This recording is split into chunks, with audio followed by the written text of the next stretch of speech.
Hello. Hello, hello, hello. Mare and Olive and Thunder Phoenix and Adam and V. Hello, hello, hello. Welcome in. How we all doing today? Oh, the mic is working, but it's not in the correct position. I'm still scared to move it. Do I move it? Oh, geez, I'm gonna move it. Oh, oh my goodness, it's fine. There we go. We're fine, we survived! Yes, so, updates on the microphone situation. It doesn't work all the time. It doesn't work all the time. I don't know why sometimes it works and sometimes it doesn't. Sometimes it just, my computer doesn't pick it up or a computer doesn't pick it up. I bought a new cable on Friday. I still have this problem. Yesterday, it did not work at all. When I was talking and hanging out with a friend and watching the new Skate episode together, it didn't work and I just had to use my gaming headset mic to talk to them. However, today, obviously you can tell by the sound quality that today it works. There is a new mic on the way. I decided my birthday is soon. I deserve to splurge a little bit, you know? So there's a new microphone on the way. It's hopefully a better microphone as well, so the sound quality may even improve whenever it arrives. Hey, Ouija fan. So yeah, if my microphone does just break during the stream, please let me know. What the fuck were you trying to say there, Atare? Also, hello, welcome. But also, what? Are you okay? But yeah, if I stop talking, or if I cut out in the middle of nowhere, please just tell me immediately. Your keyboard was open, dude. Well, GG's. So yeah, please just let me know, because obviously my OBS is not open at all times. Well, I cannot look at my OBS at all times because I don't have two monitors, I only have one. So, tell me if you notice anything strange, and I may have to either end stream or go to my normal gaming headset, and we'll all have to deal with the shit mic for the rest of the day. But like, that's neither here nor there. It's working for now, and we all just gotta keep our fingers crossed that it continues to work. But hello everyone. That's the end of the disclaimer, I think. How are we all doing today? Welcome in. How was everyone's weekends? My weekend was fun. Had to go to the dentist, which, like, wasn't fun, but it was, like, neither here nor there. But then I got to have D&D as well, and that was fun. We got to have a combat session. But I kind of feel bad about the combat session because I feel like I should have investigated it instead of just straight fighting. But unfortunately, I'm not as intelligent as my character, so I didn't think to do that, even though he probably would have. Combat first, ask questions never. Well, the thing is, I will say this. We were ambushed. The combat wasn't something that, like, we were questioning and stuff like that. We were riding in a wagon, and then the driver of our wagon got shot in the head by a group of ambushers. So I feel like if there's any point in time to combat first, ask questions never, it's, yeah. I hate when I make a decision that's less smart than what my character reasonably would have done. Yeah, the character that I'm playing is a genius. He's BBC Sherlock if he could use magic. So it's so it's kind of rough because I feel like my character in the other D&D campaign I'm in, to an extent, is she's not a self-insert, but she's very impulsive as a character, which allows me to kind of be impulsive and not think first and stuff like that. While the character I play in this campaign thinks a lot, is a magic user, not very strong. All of his stats go to intelligence, go to wisdom, go to what are his best stats? It's like history, arcana,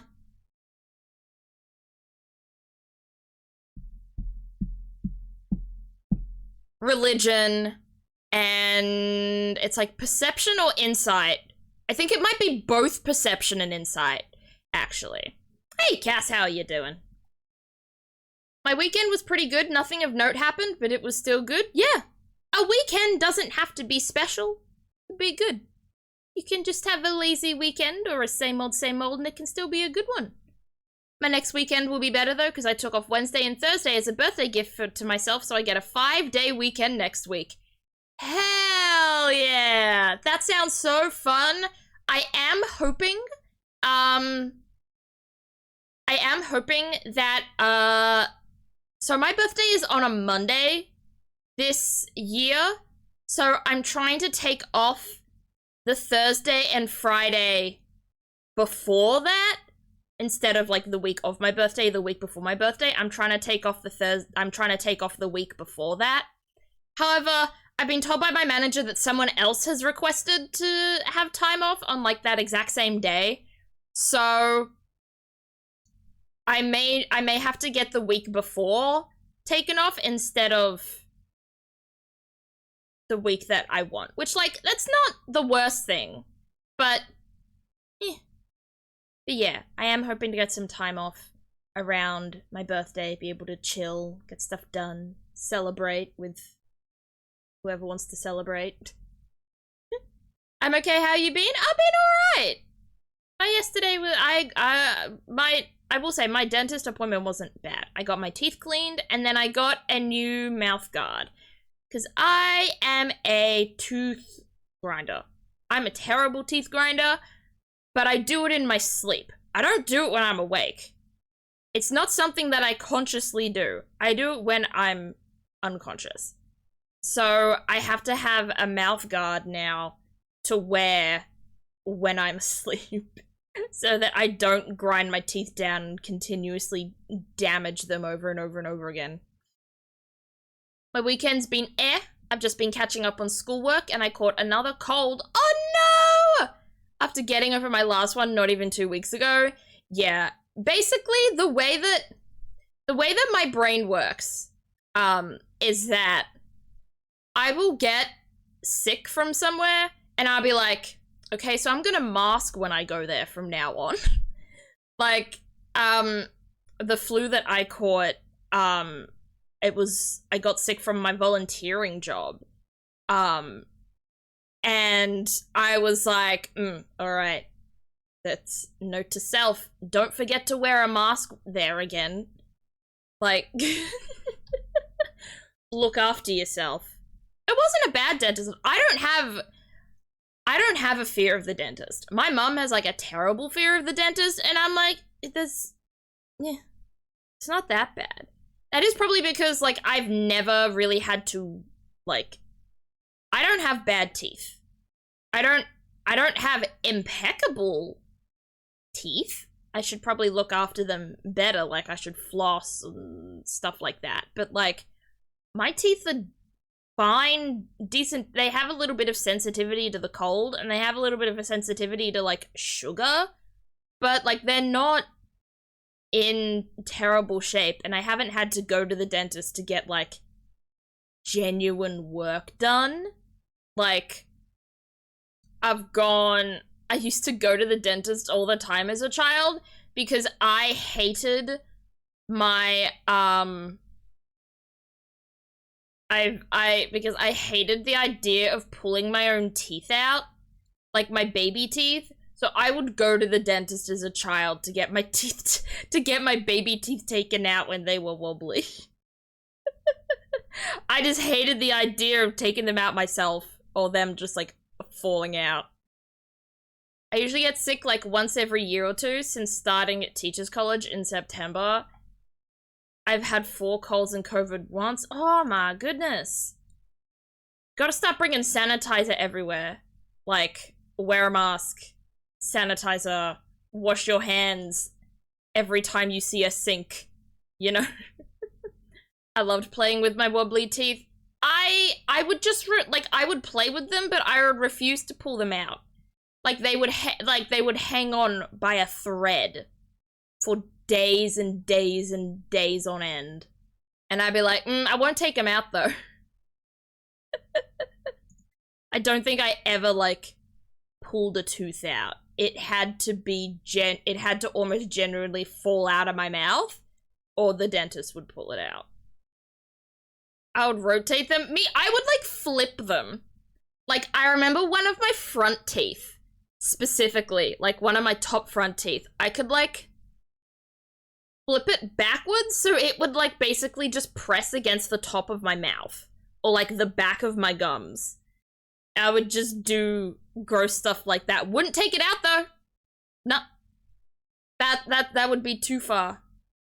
And then I think I got 2. 2 fell out when I was eating. I remember my, I lost 1 tooth while eating a sandwich, and I lost 1 tooth while eating a chocolate bar.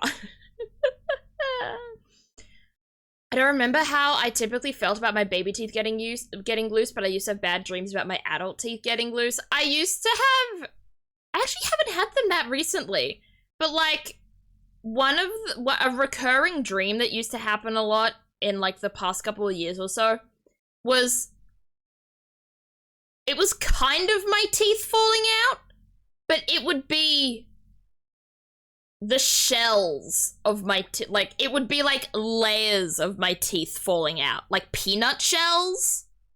It would be like my teeth were layers. I am now home in a particularly good mood, so here is one of my better bad jokes. Oh, jeez. Ahem. Why didn't the van full of impressionist painters make it to the gallery on time? I don't know. Because they didn't have the Monet to buy the gas to make the van go. Oh my... Wow. Triple kill. Triple kill. Oh my goodness. Oh baby, a triple.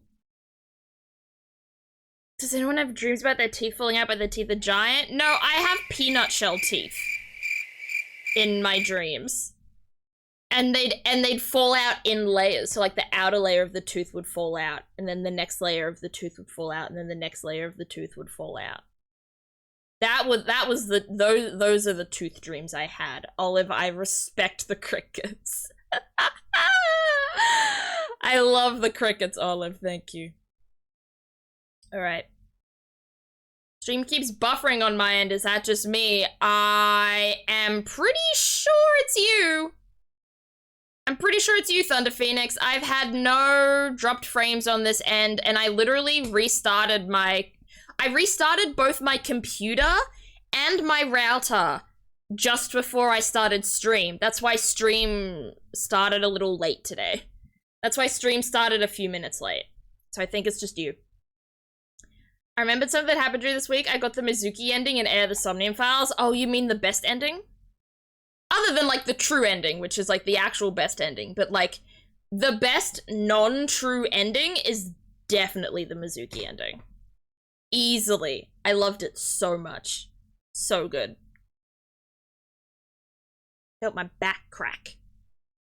Alright. Do we want to move on to some squares, chat? I haven't looked at the squares today, so I'm interested to see. I did complete yesterday's squares in, like, 15 minutes, though. I was pretty good. I was pretty good at it. I got the ending of PMD Rescue Team DX. I'm so excited to get to the end of Rescue Team. The reason for my good mood, I'm like 98% sure I'm gonna have a job at a convention center. Wait, that's so cool! The interviewer verbatim said, act surprised when HR says you got the job because I want you on the team. You were so close last time and this time we can properly take you on. That's amazing news! Oh my goodness. I'm so excited for you. I can do Yeti. Even better. I wish prosperity and job opportunities for everyone in the chat. Unless you don't want a job, but, these days it's hard to do without.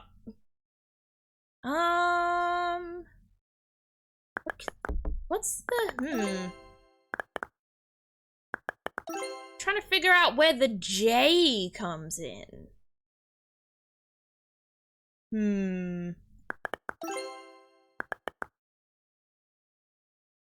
Like,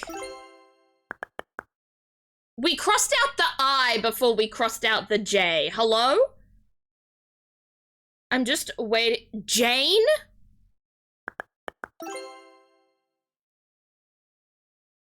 That's not a word, that's a name. Then I'm just waiting for a phone call and hopefully the guy keeps his word. Fingers crossed for you, dude. That would be so devastating if it turns out. Whoa, my goodness. We're cutting out so many things. Let's go.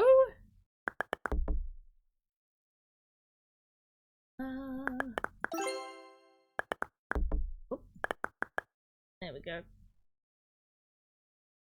I wish you the best of luck, dude.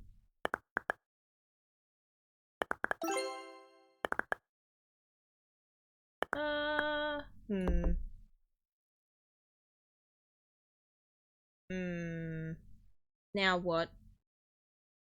Oh, Polly! Yeah, that would work. I mean, he said all my responses last time were brilliant. They just couldn't give me the training needed last time, but now they can. That is amazing news. I am so happy for you.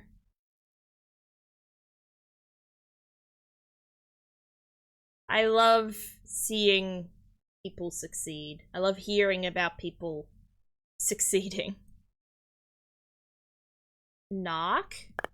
Does that work? It does indeed work. Nice.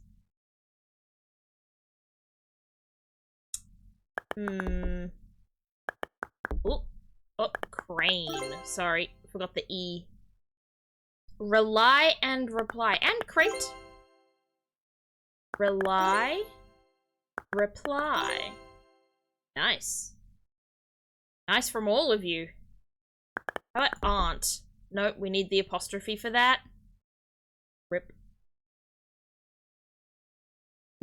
Hey, Aaron. Thank you so much. I also cast have a great week for you as well. I think we all deserve a great week around here. Oh my goodness, how are there 5 O words? Hello? How? Like... Olen. Open! Openly? Openy.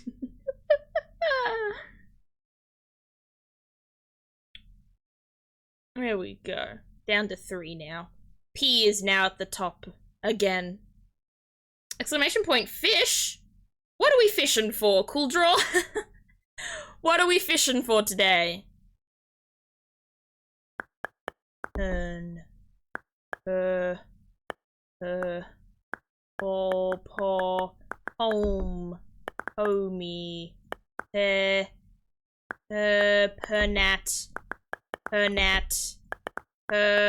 punty. Did I miss an investigation stream? There's been a few actually.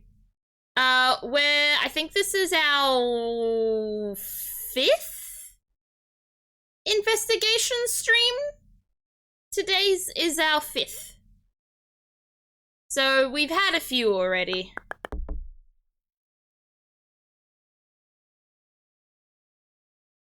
Molly? Oh. Yeah, that works. I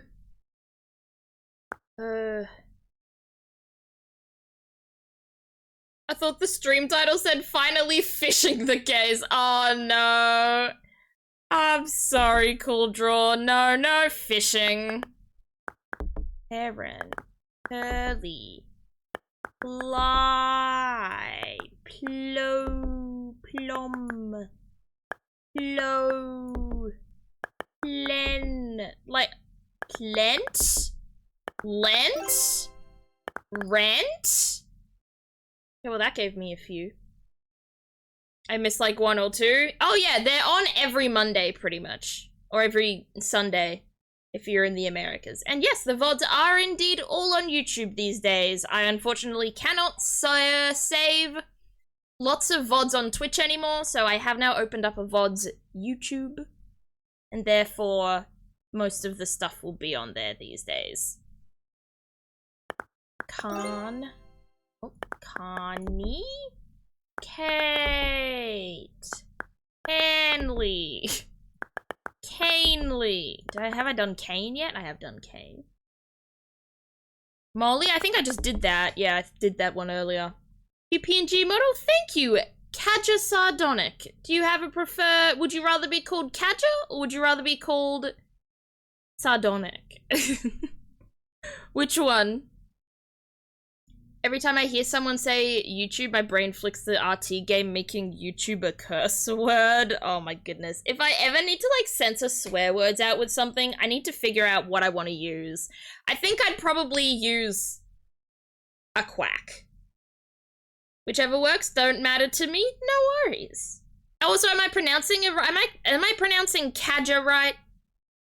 I'm sorry if I'm doing it wrong. Nepo? Like Nepo baby? Nope. Oh, Acne and Acre. Ah. Acne. Can relate. My skin doesn't like me very much. When I was editing a VG game and my sister was cursing, occasionally I used the Kirby Puyo for the censor. Cute. I think I'd just end up using a quack, probably. I feel like Pokemon calls are a little too long. Reload. No, I've already done that one. Oh, Pommy, Polly, already done that. Rely, already done that. Nelly doesn't exist. I don't know. Tina. Polar. Molar. No, Molar. Thank you. Also, I think Pidgey has the shortest Pokemon cry. Maybe. I don't know. What's Pidgey's Pokemon cry?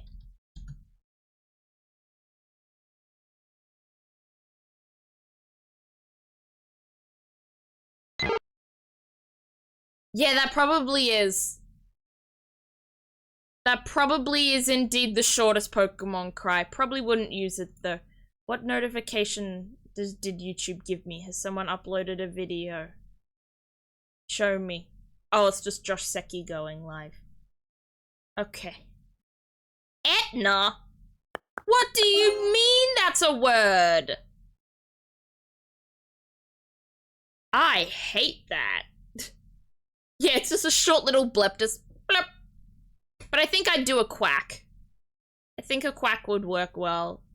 Especially considering it's like something we've already... Something that's already established in the... I've already done tear.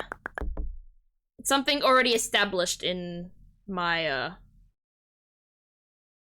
my lore, I guess. In my PNG tuber lore.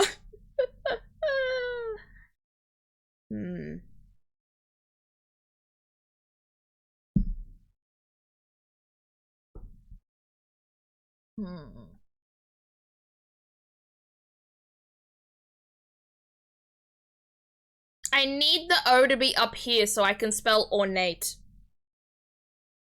Tear? Can't spell tear. There's no... Unfortunately impossible for you, Olive. You can use Sir Titan's Cry? What is Sir Titan's Cry? I have a really pretty Sir Titan card. I need to show you the card.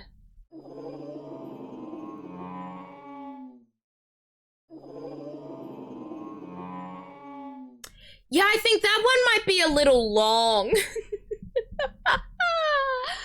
But this is the card I have. Sir Titan, pull out, let me find it. I have this! But in Japanese. It's so pretty. Oh, okay, so I said T-A-R-E as tear, and that's why Olive heard it like T-E-A-R. I see. That's for when you say it dragged out. Fuck. True. Yo, nope. Teo.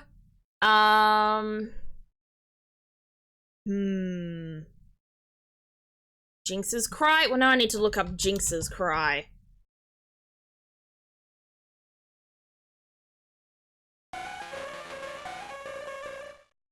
Why is it only coming out of one ear? I hate that. Okay, you can stop. Paletta! Oh, hell yeah. There's our first 7. Tasty mono audio. When I used to do like video editing as a hobby on like Vine and stuff, I loved to use mono audio and have things specifically come out of like one ear or the other. Vine? What, you don't know Vine? The social media website of the 6-second videos? Oh, that actually helps because it's not just opera, it's operate. There we go. When you first discover panning, it's always a treat. It is indeed. When you first discover panning, you have to use panning on, like, everything. It's very fun.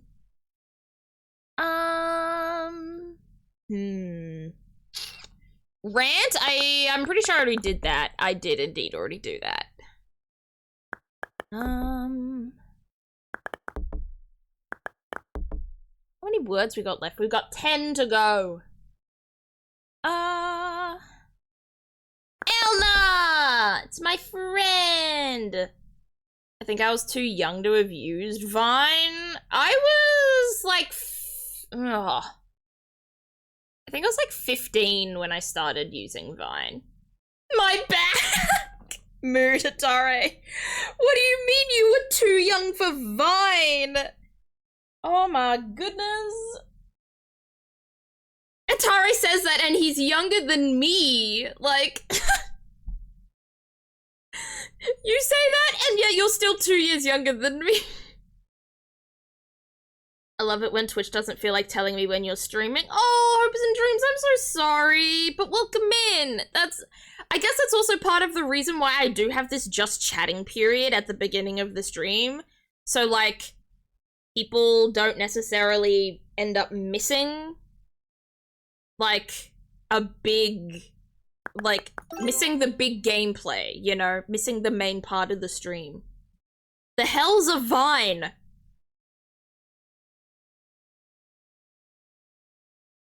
I just felt my face wrinkle. I just felt my face just shrivel up, like in real time. Oh my goodness, yeah, now I feel old. Me too. Oh my goodness. A Vine was a 6-second video. Vine was basically the precursor to TikTok. And it was better than TikTok, honest. Well, I feel it was a little more chill than TikTok, mainly because the videos were 6 seconds long and you really could only just post memes on there. I believe I was 12 when Vine died. I was 17. I was 17 when Vine died.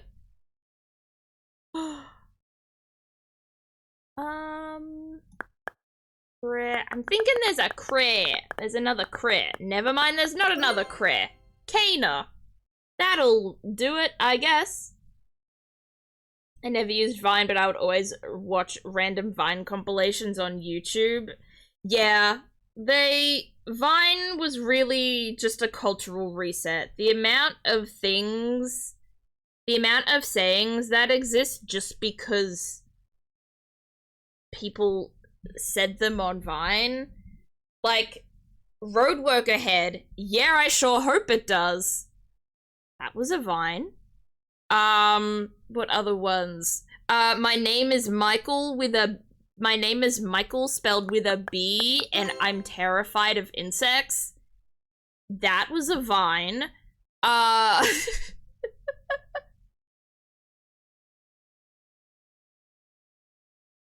watched a lot of characters as Vines compilations. Those were peak. Those were amazing. There's a bee! Exactly, Hopes. So there I was, barbecue sauce on my titties. Exactly. I nearly dropped my croissant. Exactly. An avocado, thanks. Exactly. Free shavakadu. Exactly.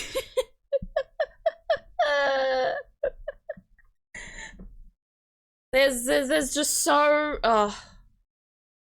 it was the peak of quick-paced stupid comedy. I Smell Like Beef, I'm pretty sure was a Vine. Look at all those chickens, that was a Vine.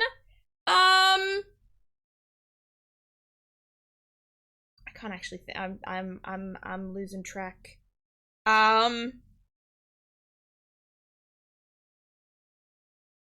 Squares. I'm gonna concentrate on squares instead. I can't think of it. Oh my god, they were roommates? That was a Vine? What up, my name's Jared, I'm 19 and never fucking learned how to read? That was a Vine, and I loved that guy. Because that guy made, like...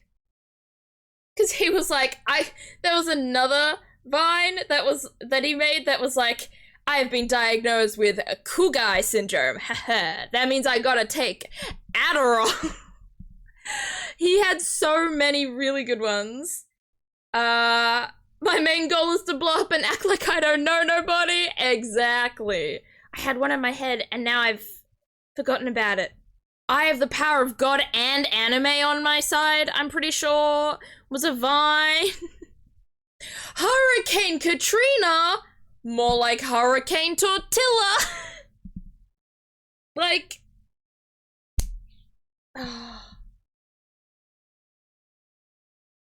So many. The guy falling over and the spaghetti falling out of his pocket and he's crying.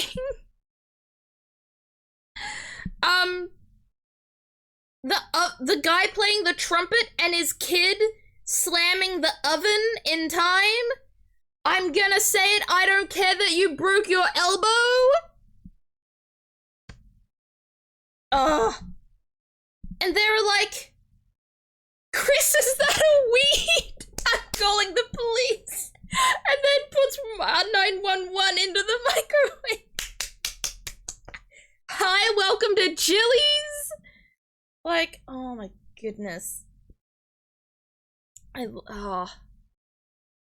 What a time.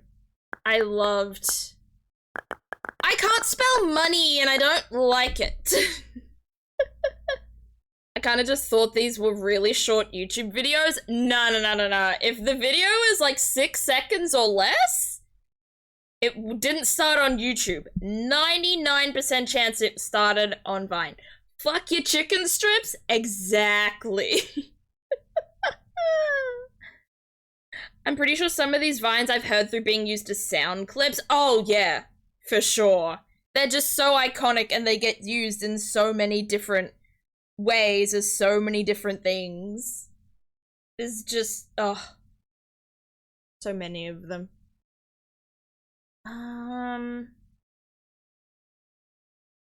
Handley. TikToks don't stay in people's heads the way that Vines do. I think being 6 seconds long really lends to the longevity of their presence in people's minds. Exactly. They're super snappy. They're super easy to remember. You don't have to remember like a whole monologue. Like, I'm trying to think of the TikToks that I can remember. And like, I can remember, you know what? The first TikTok that comes to mind that's like, TikToks that I remember, it's the wee wee wee cat. It's the cat that goes, a wee wee wee wee. A wee wee wee. That cat is like, and then obviously the other one, ooh ee ah, ooh ee ah ee. Ooh ee ah ee, ooh ee ah ee. There's just, I think TikTok is definitely very creative, and I think TikTok is incredibly interesting in how it kind of changed how videos are uploaded and received and edited and stuff like that. It's like, some TikToks can be like, TikToks in Vines, because of their length, were often just funny, while TikToks can often be used in a lot broader range. They can be used for education, they can be used at they can be used for activism, they can be used for all sorts of things. Like, TikTok allows for a lot broader range of expression, but Vine had its niche and it was snappy and it was fun. A good 6-second meme will always be better than a TikTok thirst trap dance. See, I downloaded TikTok, and TikTok very, very quickly realized that I was gay and autistic. So I never really had to go through the TikTok thirst trap dances in my algorithm. It kind of went straight to, here's the funny shit. How did you do that so well? What, the cat, ooh ee ah ee, ooh ee ah ee? I don't actually know. I can't do it fast. That's the fastest I can do it. Like, let me see if I can do it faster. Ooh ee ah ee, ooh ee ah ee. Yeah, see? If I try to do it any faster, I lose the specific syllables. I have to keep it fairly slow to do it, but I am able to do it. The glottal stops. Is that what they're called? I learn more every day. What happened to Vine? It shut down. I'm pretty sure I even remember the date. I'm pretty sure it was like January 16th or January 19th of 2017 it shut down. Like, a few months before it shut down, they announced that they were shutting it down. So everyone kind of got to say their goodbyes and stuff or move to other platforms. And then TikTok wasn't really popular then. Well, TikTok was still Musical.ly back then, so it definitely wasn't popular. But then, so everyone kind of moved to Instagram, but now everyone's flocked back to TikTok. If you stop a sound in your throat, it's called a glottal... What did you call it? A glottal stop. That's cool. I like that word, glottal. I have in fact done poll and polar hopes and dreams, but thank you for the suggestions. January 17th, 2017. I'm such a genius. I was so close. But yeah, and now what's really sad is that I was gonna download all of my old Vine edits, but unfortunately I didn't do it in time, and now they've completely archived the site and you can't access literally any of the videos anymore. So I may have to like use the Wayback Machine or something to find my old things. Lipstick in my Valentino white bag. R.I.P. Vine, you sounded like a pretty good site. It was a great site. It was very fun. How the fuck do we finish this? We got 7 words left. We got 3 4s, 3 3s, 1 7. Oh, jeez, I don't want to do a 7. Okay, so 1 T. So it's gonna have to be TA.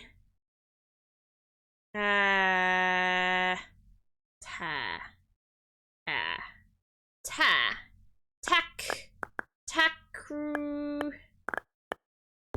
The 7 is similar to the last 7 you found. Operate. Okay. Or polenta. Is it molenta? Yolenta? Is that what you mean?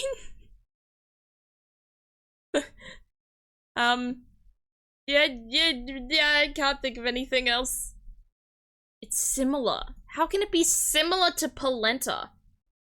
It was operate that you fast loud. So what? Operanly?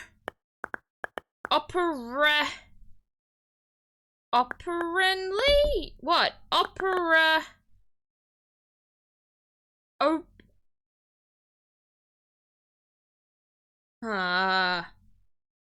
was almost 13 when Vine shut down. Oh my goodness, you're all so young. Oh my gosh, I've cultivated a community of children. Oh my gosh.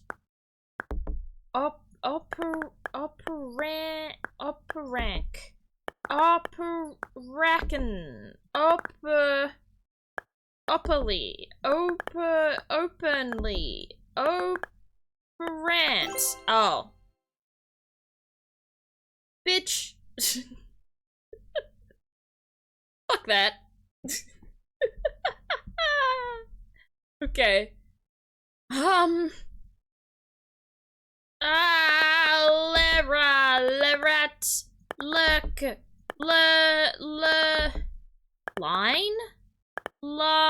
Liner. I want to do liar, but it doesn't work. Hello, Valeska. How you doing today? Loin. Moin. Moin. What words do we have left? We have 3 4-letter words and 3 5-letter words. And the words begin with T, N, L, M, and P. Len. Lom. Loper. Okay.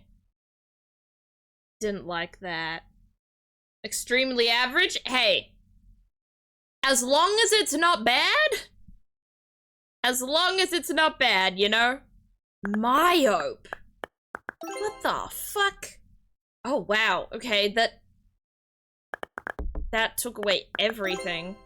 Oh, is it Penton Penta? It's not Penton Penta. We've got a P, a T, and an N. Well, I think I already... Nera? Nair. Naker? Whatever the hell that is. Herc. And Ton. I swear I did Ton! I swear I did lounge, chat. You just reminded me of the time I incited a mine redeem incident with another stream. Oh, jeez. That sounds a little like hell. Not a lot. Just a little like hell. Alright, shall we play some Ace Attorney investigations, chat? That squares took like...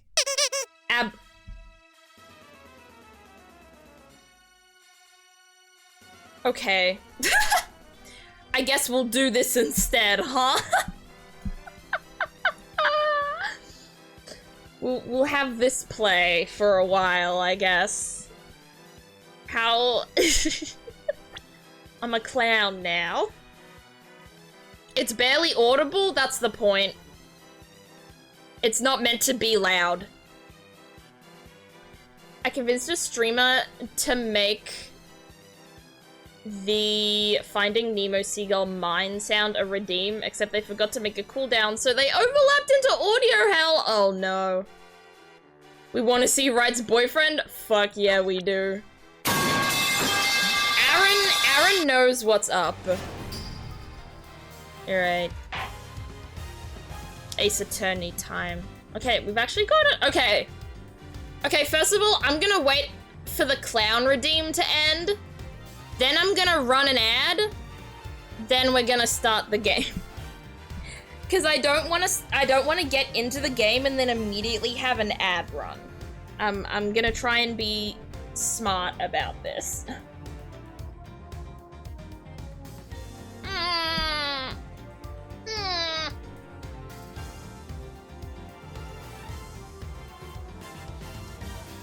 How long does the clown last? The entirety of the song.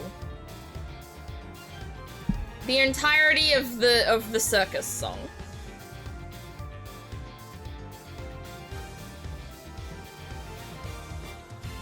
So, I'll wait until it ends.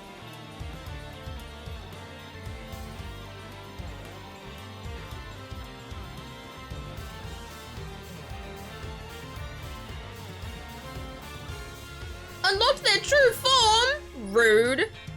Sorry, I'm drinking milk right now.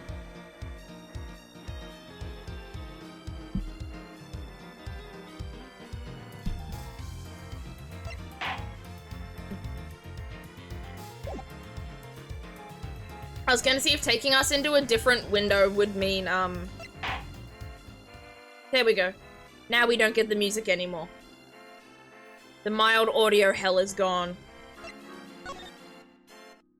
What's the character compendium? We have a new officer. We have forensics. Oh my goodness, guys! It's...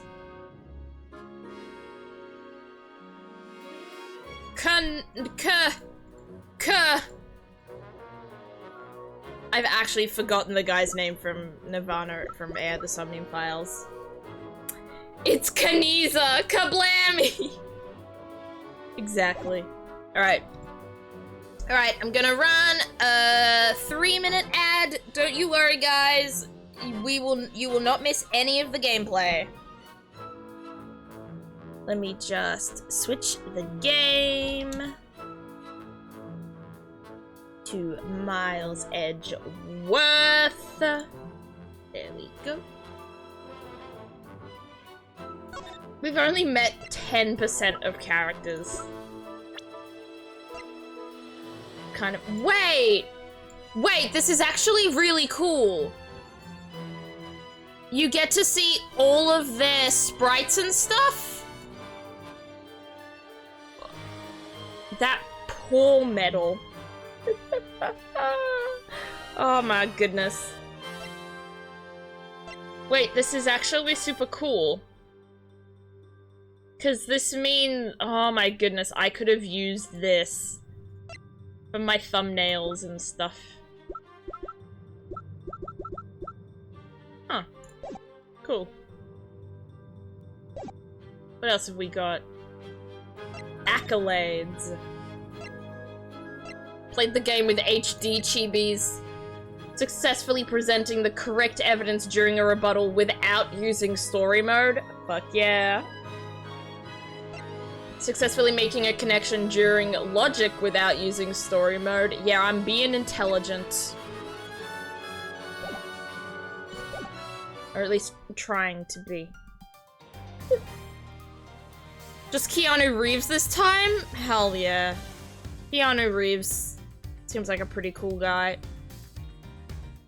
You're being intelligent. Achievement unlocked. Well, I mean, that is kind of the entirety of school, isn't it?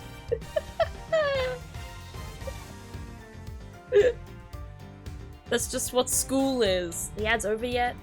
We got 40 seconds left of the ads. For whoever's left. Except for Mare, who only got 15 seconds of ads for whatever reason. But yeah, I guess for a recap, we discovered a murder on a plane. Hey, buddy! We discovered a murder on a plane. We have since been accused of being the murderer. Several times. By the flight attendant, by various passengers, and also by our own sister. But now we're back down on the ground and we're still trying to figure it out. Yes, I do in fact have an objection emote. It was done late last year.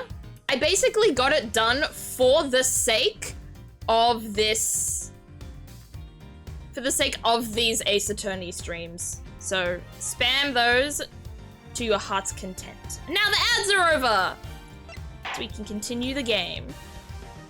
So we're going into the cargo hold and getting some stuff done. No badge in corner? Ah, shit. Ah, shit, that was the wrong thing. There we go. There's the badge. My classes start back up tomorrow and I do not want to. Oh, I'm sorry, Hopes. I can understand that. Can understand the reluctance you're feeling right now. Ah, yes, we're back to the screen where it looks like all three of them are in the doorway of your room and they're about to say, "Mom, I threw up." That is what is currently happening. Alright. We have to go into the cargo hold because we think there's evidence down here. Wow, so this is the cargo hold, huh? I love Gumshoe's puppy dog eyes. It's so big! Well, it has to hold a- oh my goodness, that is so many disgusting suitcases. Thunder Phoenix! Thank you so much for the gifted sub to Aaron the Baron! Aaron, enjoy your emotes for the month. Specifically, enjoy your objection emote for the month. Thank you so much, Thunder Phoenix. This plane is a special model. It is both a super large cargo hold and ultra luxurious first class seating. So is this the real scene of the murder? There is certainly a high probability of that, which is why we are here, correct? Okay, let's get investigating, sir. Investigation time! Alright. We can walk again! Alright, let's go. Let's look at the elevator. I just love pushing the buttons on elevators and crosswalk signals! You would be the kind of guy who likes that. You should give it a try, sir. Push it. The elevator is currently stopped on the first floor, Detective. It can't move. Oh yeah. Guess nothing would happen if you pushed it now. Well, nothing would happen normally anyway without the special key card. Both the door to the attendance room and the elevator's control panels require a key card, which makes it impossible for a passenger to come down here. I still think this guy is involved somehow. I think he's the big bad. I genuinely don't think it's her at this point. I think she's incredibly suspicious, but the fact that she's already been arrested, I think we're gonna have to prove her innocence. I'm thinking Cammy Meal, however, might be a bit of a problem. All sorts of boxes are piled up here. This one says flammable. And this one, it says pharmaceuticals. This one says for exorcism use only.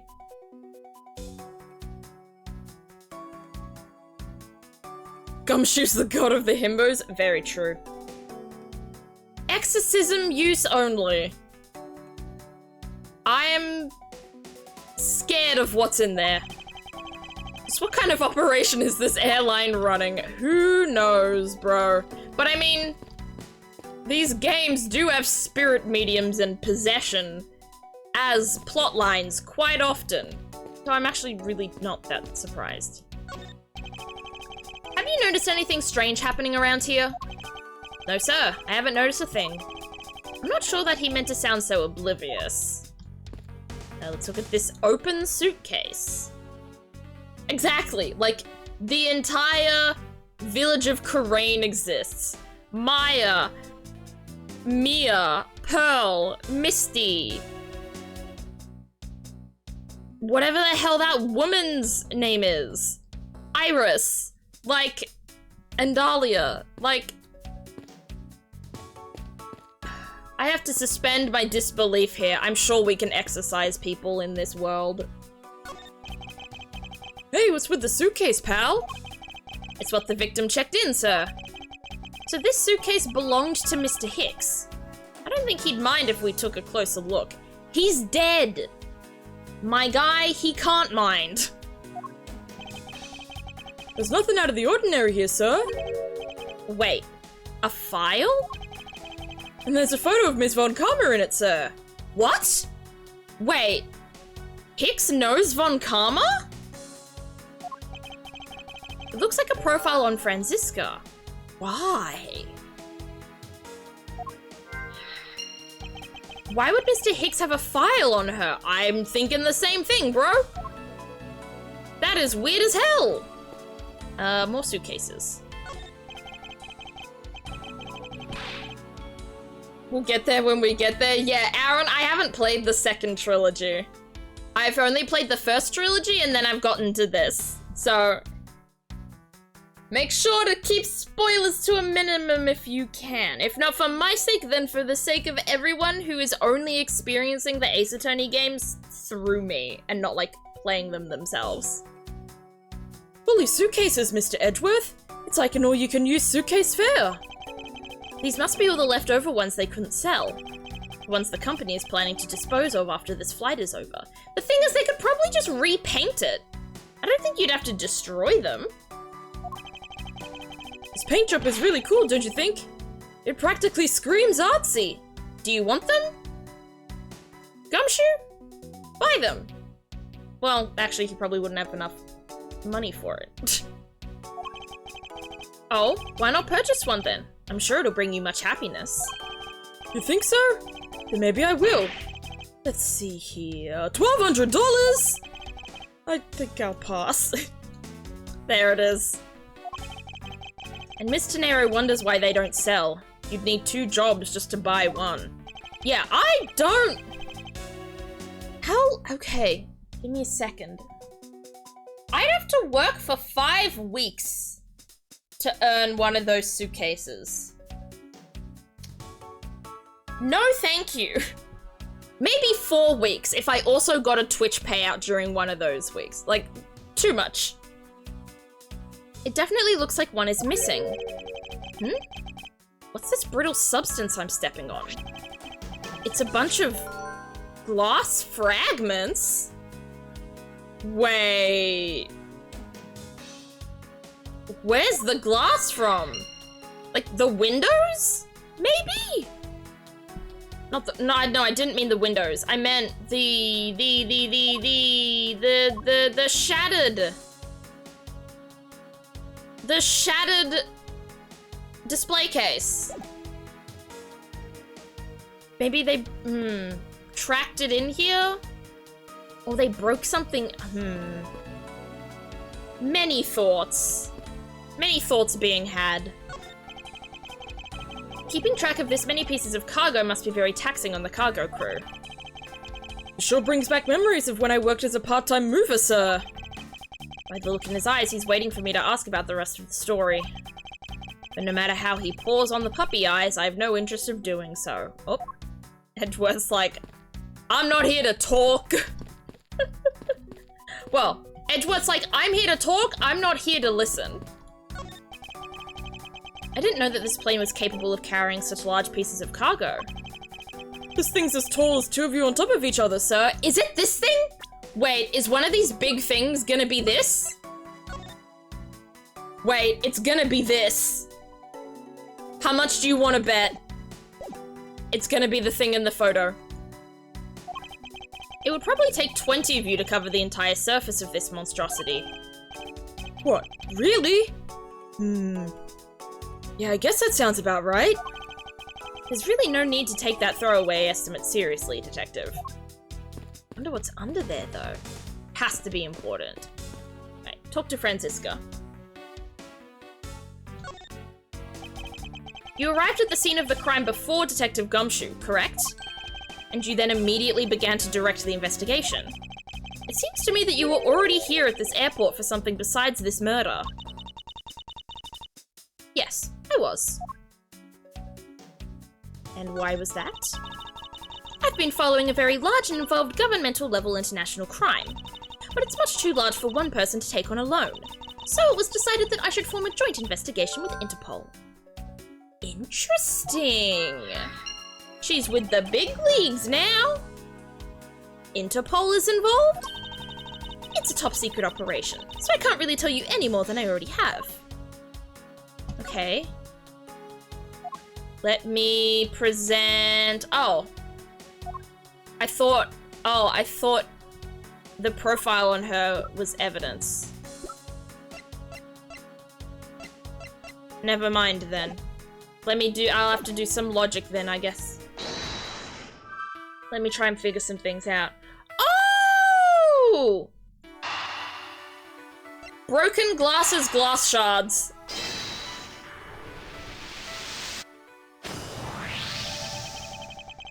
Hicks was down here in the cargo hold. I think we can safely conclude that these fragments are from a pair of glasses. And the victim was wearing a pair of broken glasses.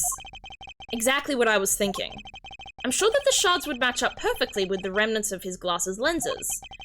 Ergo, the victim was here, just as I suspected. So you're saying that the real scene of the crime was here, sir? Isn't that what I've been saying for a while now? Oh, is it? I didn't know that. Oh, Gumshoe. I'm giving him head pats right now, chat. Like, I am literally patting the screen, like this poor man. Perhaps it's a bit early to draw that conclusion. However, I believe that the probability has just skyrocketed considerably. All that's left is to find the murder weapon. Alright. Does that mean these two could be locked in together? Maybe he was Interpol. Wait. Now, why would Mr. Hicks have documents profiling Franziska? Oh, I know. I bet he's a big fan of Miss Von Karma, sir. Me the fuck too. Me too, bro. Franziska said that she had come to this airport as part of an Interpol investigation. Oh, maybe Mr. Hicks had heard she was coming here and he followed her. Detective, I think it's more likely that Mr. Hicks was, in fact, Interpol agent Hicks. I think Franziska has some explaining to do. Talk to us, Franziska. You came to this airport to rendezvous with the victim, didn't you? Nonsense! What are you talking about? We found a profile detailing information about you and the victim's luggage. I suppose it was prepared for him so that he could recognize you when he landed. Which makes him not Mr. Hicks, but rather Interpol agent Hicks. Isn't that correct? I should have known you'd figure it out, Miles. But it looks like they got to him first. So you really did come here to receive an Interpol agent then? Yes. Agent Hicks was on the trail of a very large international smuggling ring. I've got it! It's Old Guy. Old Guy is absolutely a smuggler. He's an art dealer? He's so a smuggler.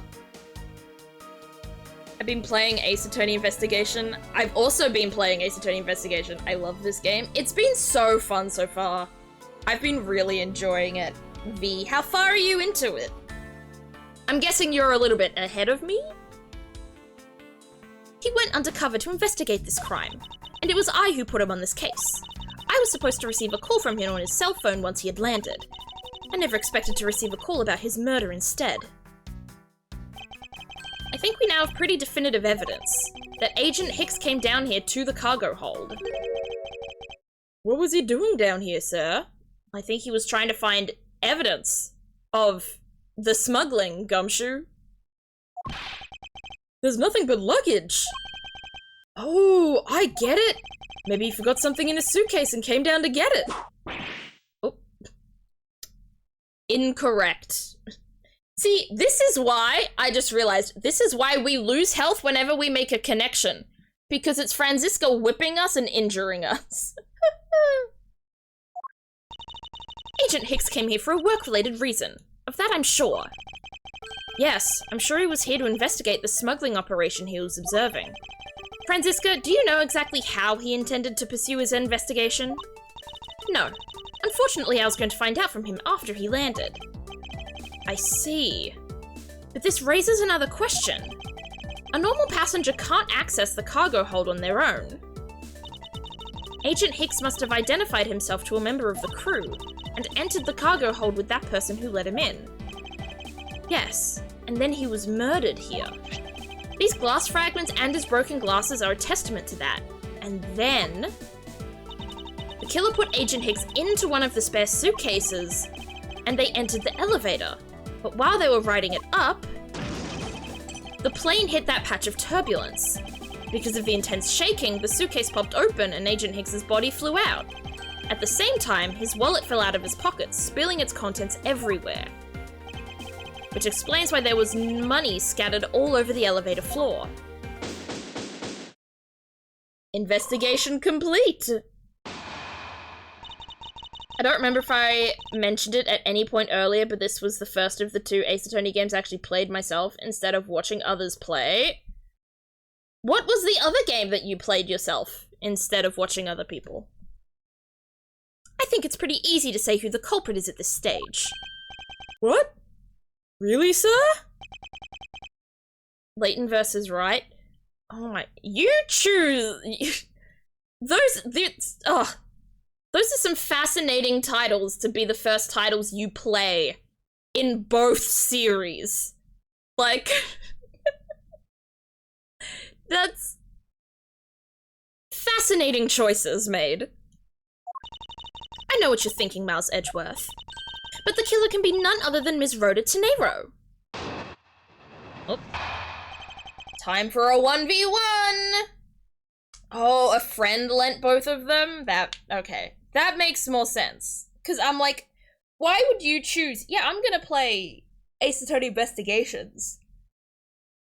It'll be my first game, and I'm gonna not understand any of the context. If I was a crew member, any one of them could have shown Agent Hicks to the cargo hold. But the point to keep in mind is that the keycard that allows the elevator to come down here. The only person with such high-level access is Ms. Rhoda Tenero. I'd say that's a pretty decisive piece of information, wouldn't you? Yeah, but the thing is, it was stolen. Tenero said it herself. I know what she's trying to say, but I'm not certain it's as simple as that. Time to do some pressing. Press, press, press, press, press. Hold it. Let me.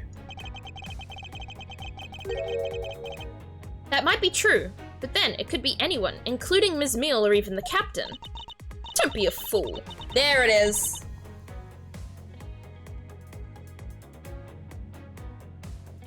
We've gone through this entire case, and not once has Franziska used the word fool.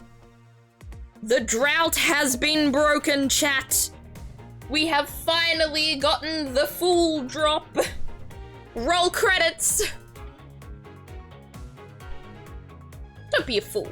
A plane without a pilot in the cockpit is like a horse without a rider, crop in hand. Much like Scruffy over there. Well, plenty of horses don't have riders, Franziska. Like, plenty. I can't disagree with her on that. Detective Gumshoe does always need a guiding hand. Well. Very well. Then what about the other flight attendant, Ms. Meal? Huh. I thought you might ask about her. The point to keep in mind is the keycard allows the elevator to come down here. Press! But it's highly likely that the keycard was stolen from Ms. Tenero. It's highly likely?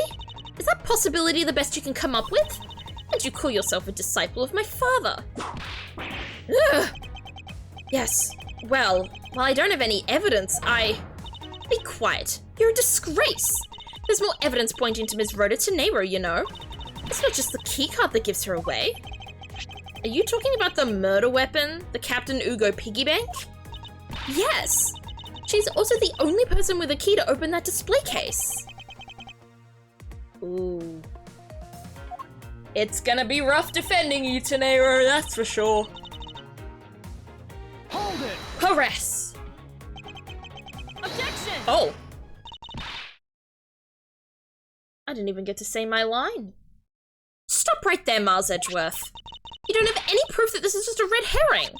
If you must keep on insisting that it's fake, then what is the real murder weapon and where did it go?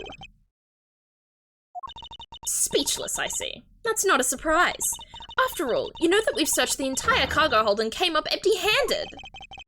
There must be a way. There must be something that can help me rule out the piggy bank as the murder weapon. What should be examined further to help us ascertain the authenticity of the weapon? Ooh. What should be examined further? I don't know. Maybe the body? Logically, my brain goes body first. Wait, crime scene. No,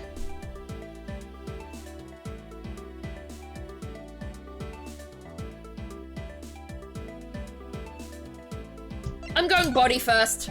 I can lose a few health points.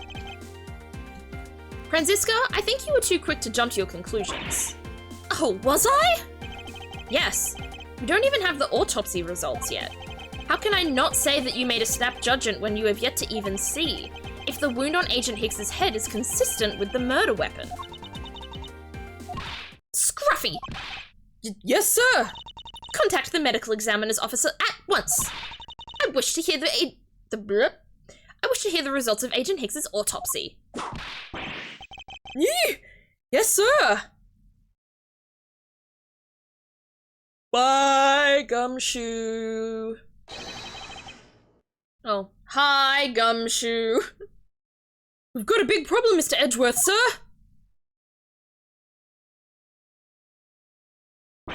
What is it, detective? They're still doing the autopsy, but they said they already know this one thing for sure. Report, now. The dog said that it's one giant bruise from a beating from his shoulder to his mid-back. A beating? From the victim's shoulder to his mid-back? He was beaten over such a wide area? Well, I'd say maybe it's a sign the killer had a grudge against Agent Hicks. It wasn't just his head. The killer went all out and hit him multiple times, sir. That's interesting. Idea? What's your idea, Atare? Scruffy, what is had a grudge against Agent Hicks supposed to mean? Well, that's, the suitcase.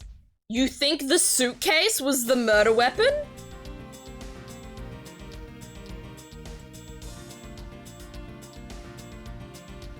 Interesting. It is in fact wide enough. But is the bruise consistent with just one hit or just multiple hits? Arrest the suitcase. I'm on a dig edge.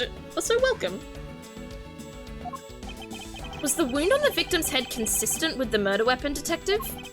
Oh, well, they said they were still looking into that, sir. You're completely useless. Yow! Sir, I told you already, you can't go down there. Oh, is this who I think this is? I'm gonna make the voice as my guess. And if I'm right, I'm goated. Sorry, I'm yawning. No, you remove yourself from my way. What is all that racket? Yes! I knew it! It's this bitch. My luggage, my cargo, they're mine and I demand you return them to me. We're still investigating the cargo hold. Please understand and have a little patience. This man does not want us to find his evidence. because I'm sure with his luggage, there's the evidence of him killing Hicks. I suppose there is no choice. Finally, I think he gave... Hey, what are you? You've left me no choice but to use strong force. Arr! You won't get past me. This is... Wait, that's it. So that's what this whole thing has been about. Further, there is the matter of the key to the display case that held the murderous bank. Yes? Oh! Was he beaten or did he fall?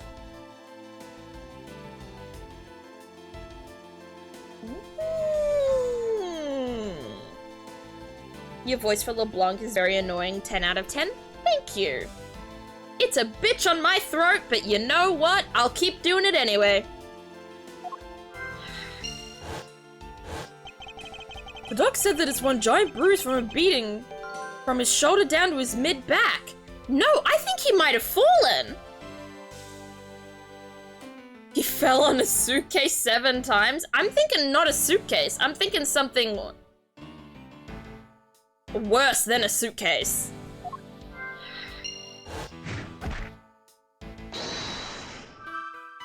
Okay.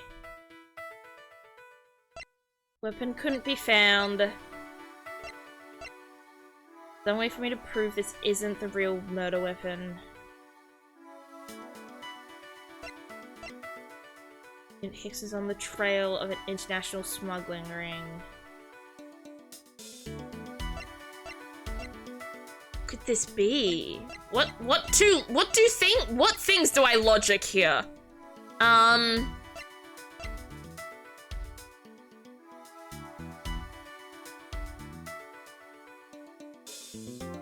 Maybe this and this? Damn it. Okay, go again. So we've tried weapon couldn't be found and cause of death. Piggy bank and cause of death. Okay, that works. Shot himself in the back of the head 8 times, then jumped out the 20th story window. It's so sad. F to pay respects. Allegedly, the killer struck the victim many times over, which is why there is extensive bruising over such a wide area. But is that really the correct conclusion to draw from the evidence? The bruise from his shoulder to the middle of his back is one continuous mark, which is more suggestive of a single blow to the back. If that's the case, then the piggy bank is much too small to have caused that. Therefore, the murder weapon must be something far bigger. Yes! Okay. Weapon couldn't be found. Sizable weapon? Or it's gonna be smuggling and sizable weapon. First try, baby! Thank you for all the Fs, chat. If we're looking for a rather large weapon, you'd think it would stick out. But so far, we haven't found anything that resembles a weapon of any sort. Perhaps, just perhaps, it's something we all overlooked from the very beginning. Because normally, it's too impossibly big to be taken into consideration. He fell on it. What was that all about? Was he trying to jump his way down here? Franziska. What? What do you want? I found it, Franziska. I found the real murder weapon. You did? He really jumped. We didn't realize it until now, but the answer has been right in front of us this whole time. He might be hurt. We should go check up on him, sirs. There's that pompous attitude of yours again. You should learn to drop that habit. It's coming from a prosecutor with a habit of whipping everyone she comes across. Anyway, if you really are a prosecutor, then you'll back yourself up with evidence. You two aren't listening at all, are you? Oh, Gumshoe. Oh, honey, they never listen. They barely listen to each other, let alone you. Come on then, show me this real murder weapon you speak of.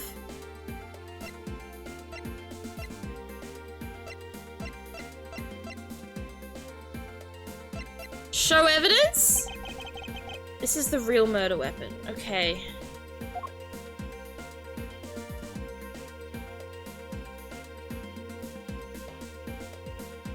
No, it's not the suitcase. It's too impossibly big.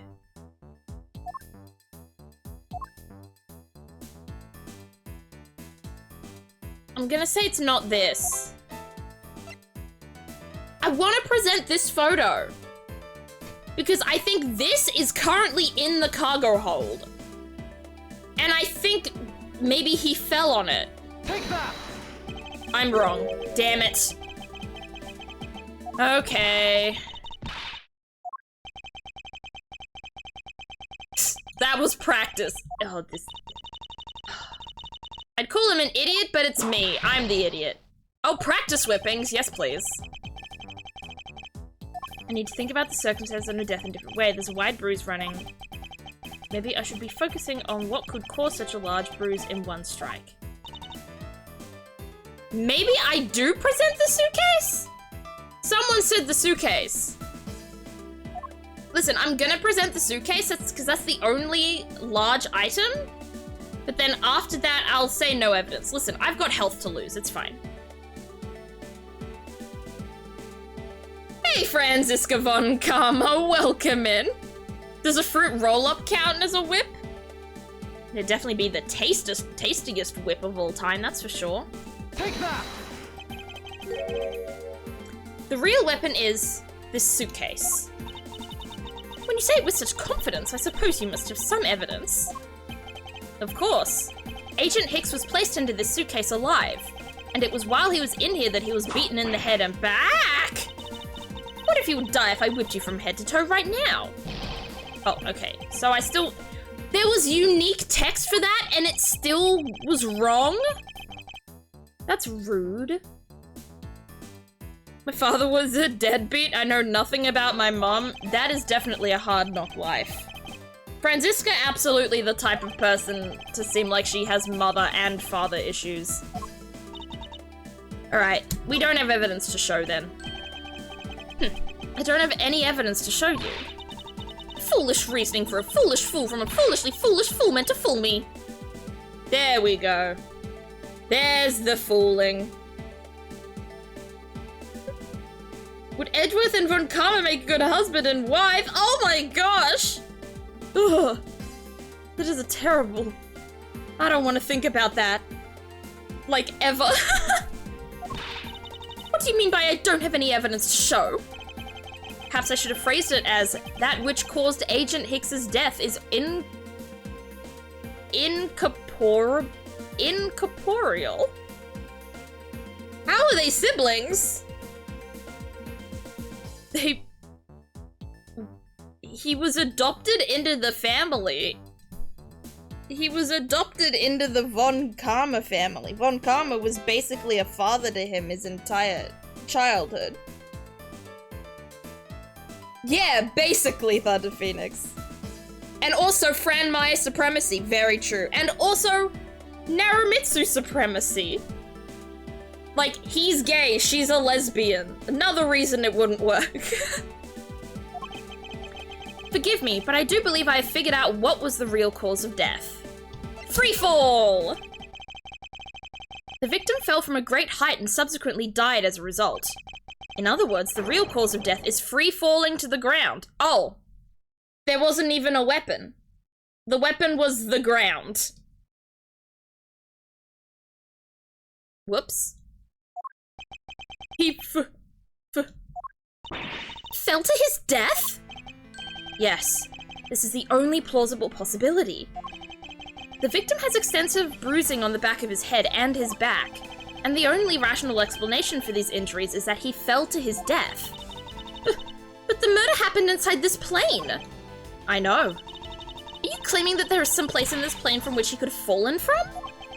As I said earlier, the answer has been right in front of us the entire time. You can't mean? Yes, I do. The victim fell from the top of the stairs to this very cargo hold. What? Then, we're in trouble. We may have a second death in our hands, sir. Hey, you! tell me you aren't dead. That's not... I can see why I can see why Gumshoe became a detective and, like, not a nurse. I can see why he didn't go medical. Quiet! Why are you screaming? Ah, he's alive! Okay, I'm not then. Goes back to being dead. Hey, Scout, how you doing? And there you have it, Miles Edgeworth. It's not possible that Agent Hicks fell over the railing to his death. That man is living proof of that. I suppose it's true that it's not possible, given the current circumstances. The current circumstances? What is that supposed to mean? Suppose that large piece of cargo wasn't there at the time. What would have happened then? He would have been a Borginian pancake for sure, sir. I suppose that man over there wouldn't still be breathing. But the reality is that the cargo box is there, so there is no point in entertaining your wild hypothetical scenarios.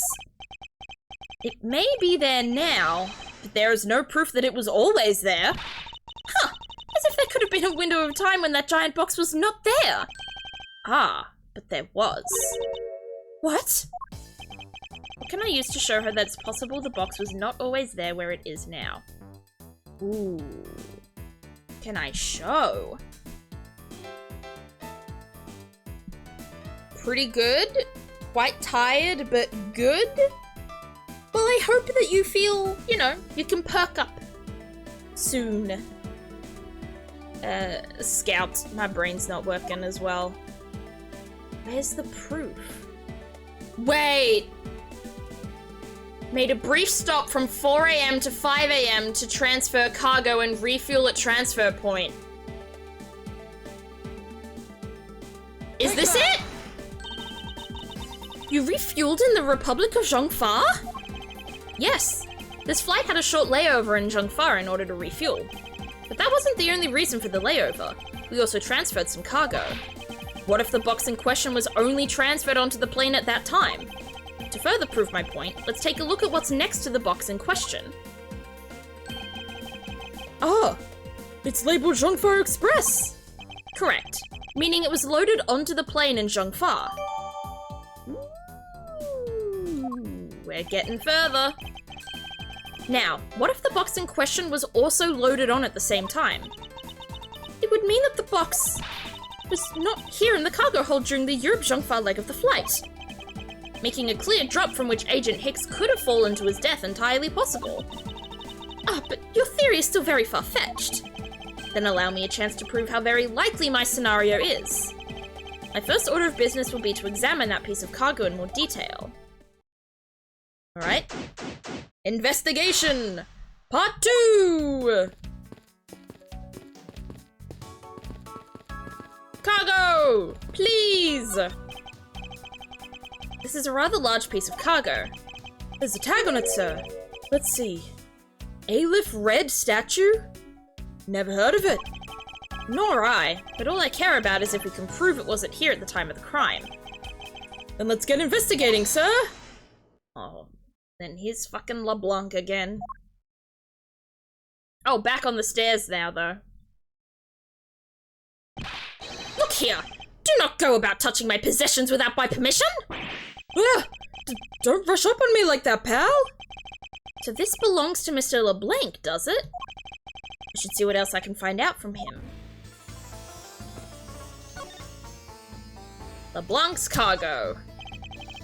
I take it that this large piece of cargo belongs to you, Mr. LeBlanc? Of course it is mine. I shipped this fine piece of art from Europe. This Aleph Red statue is worth 10 million cents. No, maybe much, much, much more. Mr. LeBlanc's reason for choosing this plane must have been the large cargo hold. You did not just pronounce his name as Mr. LeBlanc. Listen, reading aloud is hard. 10 million cents? I suggest you stop trying to calculate how many packets of noodles that makes, detective. Isn't 10 million cents? Would that not be $100,000? because 100 cents is $1. So if you're transferring cents into dollars, you just take away 2 zeros. So it's 100,000. Had such horrible sleep last night, it's caught up with me, I fell asleep. Oh, Cass, don't worry. Cass, if you need to rest, feel free. Go get a nap in. Dawn, how did you do that? I feel like you keep getting better and better at seeing right through me every year. Though I grow with each revolution of the planet around the sun, I have the distinct impression he continues to madly spin in place. Hey, Mr. Edgeworth, to that 10 million cents, is that in euros or in dollars? Does it really make a difference to our case? Suction Cup Man, thank you so much for the follow. That is a fascinating name. Welcome to the Strawberry Patch. I hope you enjoy your stay, dude. Mr. LeBlanc, there is a chance that your cargo is related to our murder case. I was wondering if you would allow us to examine it a bit closer. It is a very valuable. Not reliable, valuable. Look at me go. I'm looking. It's a very valuable piece of art. So no, there will be no touching. Okay.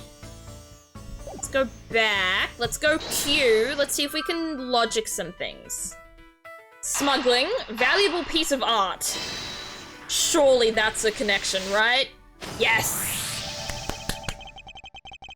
If Mr. LeBlanc has something to do with the smuggling ring, then it's possible this fake statue was brought aboard in Zhongfa. I think I need to question him a bit further. There we go. Next, fake statue! About your statue, Mr. LeBlanc. I wonder if it oh my goodness. I wonder if it might be a fake.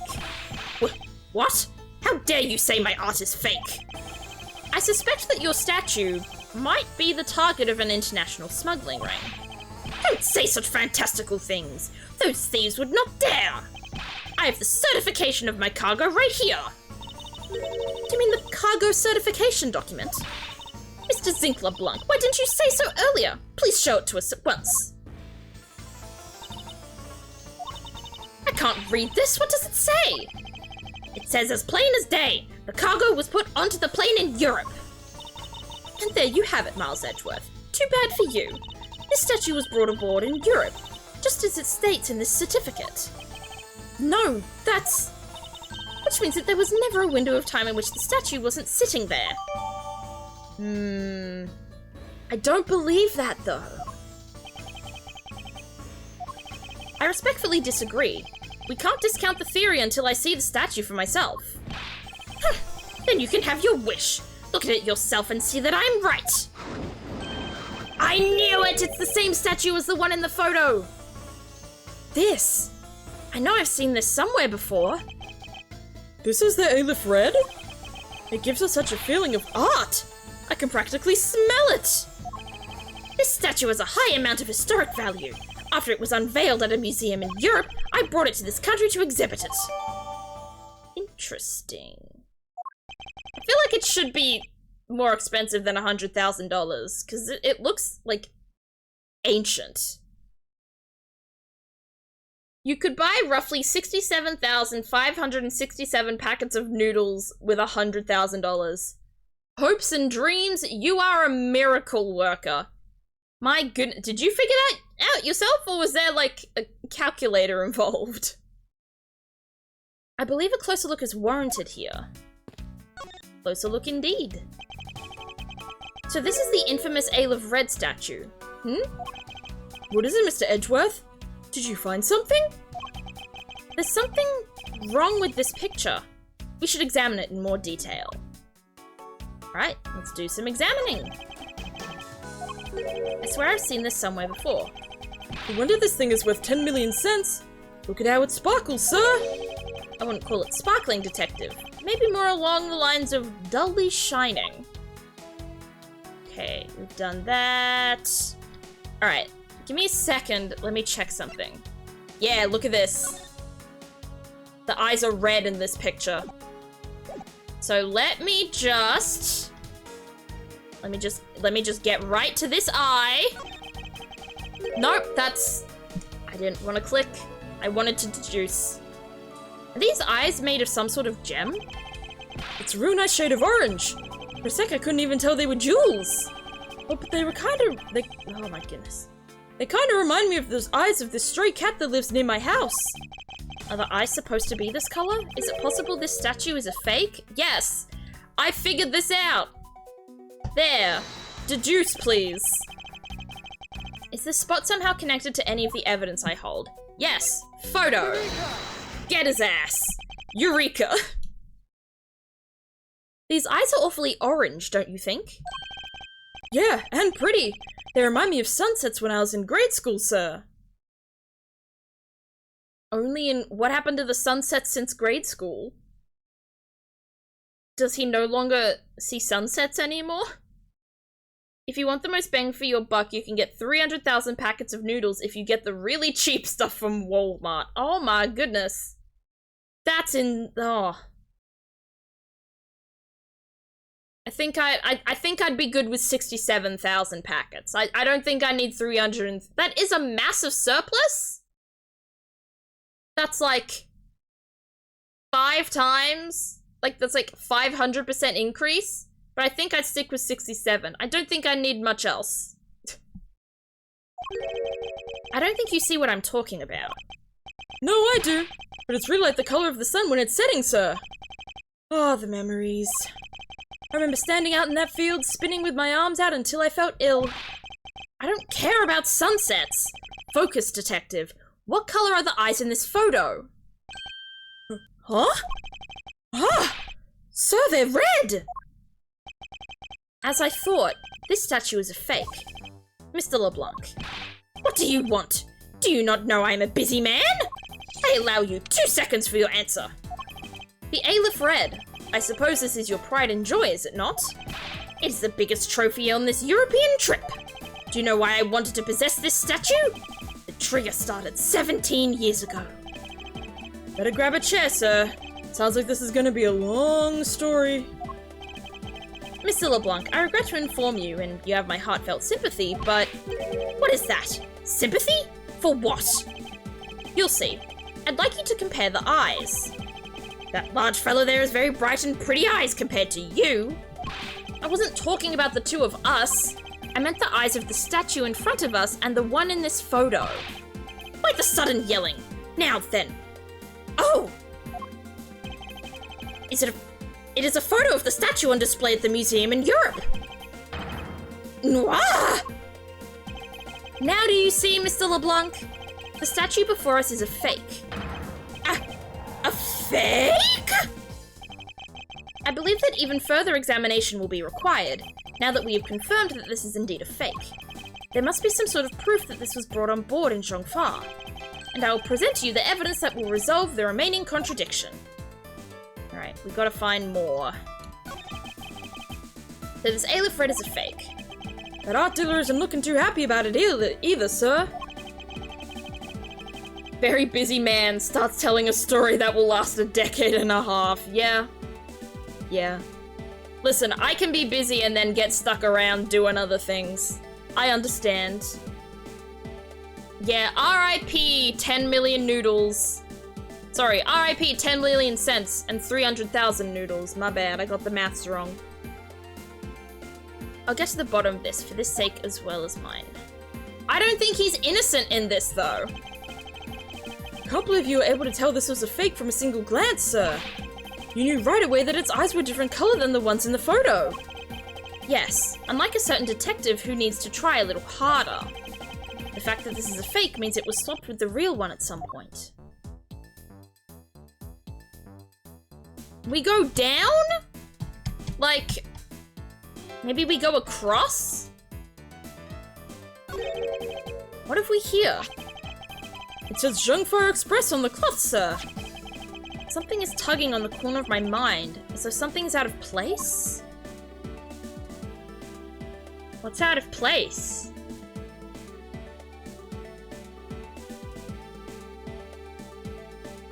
I want noodles? Who wouldn't? I want noodles now too. Maybe I... Oh, I can click down. There we go. I thought there was more to this. here. What's this? The statue looks like it's stepping all over its neighbor's cloth cover. Kinda resembles its owner's attitude in a sense, ho-ho. You. What did you say now? Further, my clothing's hem is not being stepped on by anyone. It is too expensive for me to allow that to happen. I'm surprised Zeph hasn't reacted to my name color changing. Genuinely, I didn't notice. Please forgive the trespasses of my subordinate. Why should I forgive if the dress passes? Unless it is an expensive dress, you keep it. Okay. I guess this is where we deduce then, right? Is this spot somehow connected to any of the evidence I hold?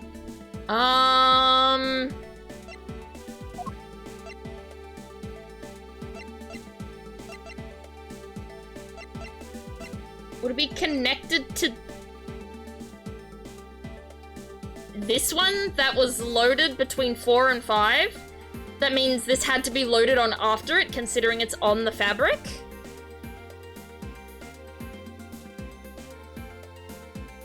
I am deathly allergic to noodles and have been for almost 2 decades. Oh no! I'm sorry, hopes and dreams. What? May I ask what the allergy is? Like, surely it's not noodles and it's like an ingredient in the noodles, right? What's the ingredient you're allergic to? Eureka! Is it egg?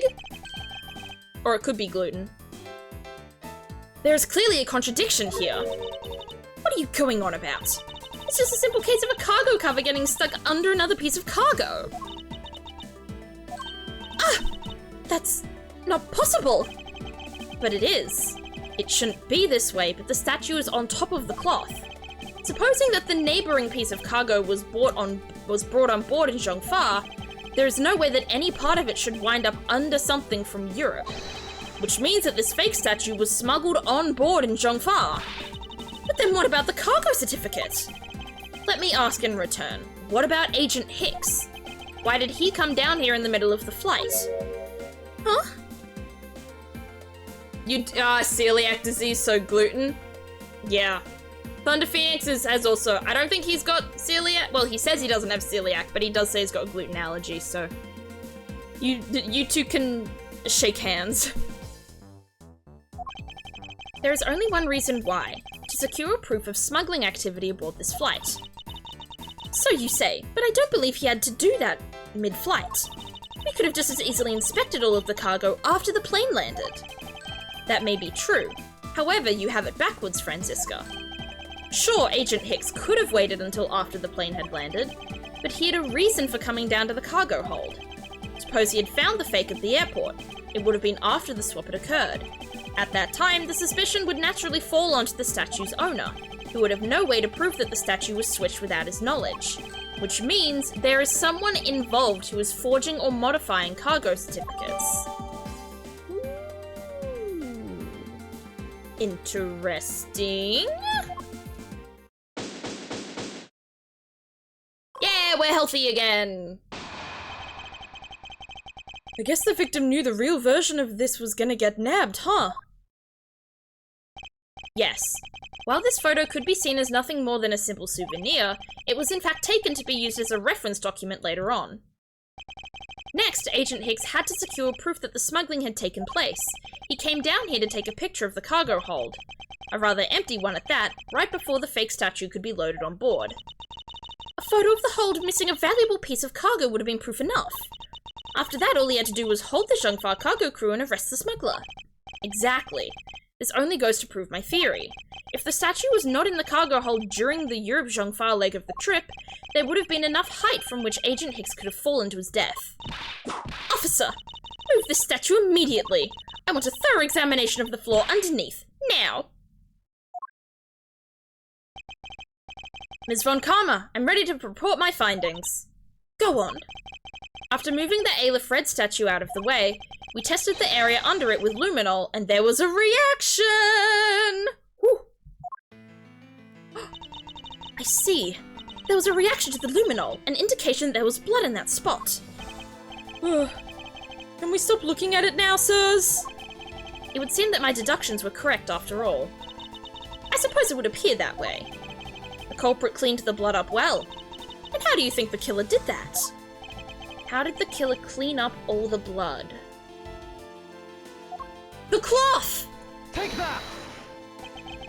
The killer used the bloody cloth I found inside the suitcase to clean up the mess. I see. They had a need to clean up all the blood before the plane landed in Zhongfa. Yes, because otherwise the cargo crew would have discovered it during the layover. So you guys are saying that the murder happened before the plane landed in Zhongfa? There's no other conceivable timeline for the events of the murder. But if that is true, then that throws a certain person's testimony into doubt. If the murder occurred before we landed in Zhongfa, then this becomes highly suspect. Let me check. What was the testimony? Meals testimony, because she said he was in his seat as 5 a.m., but that can't be possible. Recall Ms. Meals' testimony about Agent Hicks in regard to when we departed Zhongfa. I saw Mr. Hicks sitting in a seat at 5 a.m., you know. She claims Agent Hicks was alive at the time of the service calls, but... That totally contradicts the facts, sir! But why would she lie about something like that? I think the only person who can answer that is Ms. Meal herself. To be continued? Again? Okay, I think we can still continue though. Cause that took what? An hour? I'm guessing confronting Ms. Meal. We have time for that. Thank you for the hydrate. Degage? Thank you, thank you. Hey, Tenero's back! Let's go! She's not arrested anymore! Ms. Meal. Ms. Meal? Huh? Do you recall what you said earlier? About when you answered some service calls as we were departing from Zhongfa? Huh? You said that Mr. Hicks was sitting in his seat at that time. However, that is simply not possible. Because Mr. Hicks was dead long before we ever touched down in Zhongfa. Oh? Ms. Cammy Meal. Maybe I didn't see what I thought I did? No one could make a mistake so large, Ms. Meal. No, I think she could.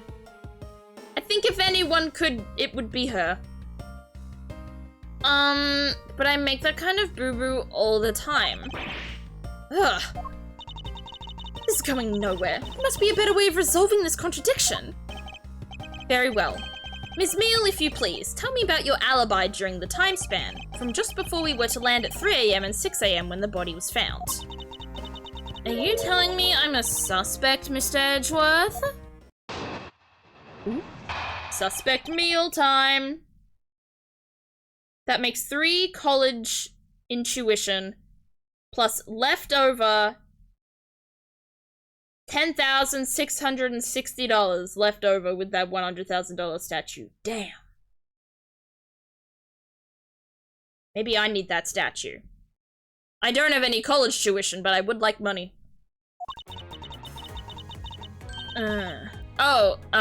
Yeah. From 3 to 4, I was, in the flight attendant's room all by my lonesome self. Yeah.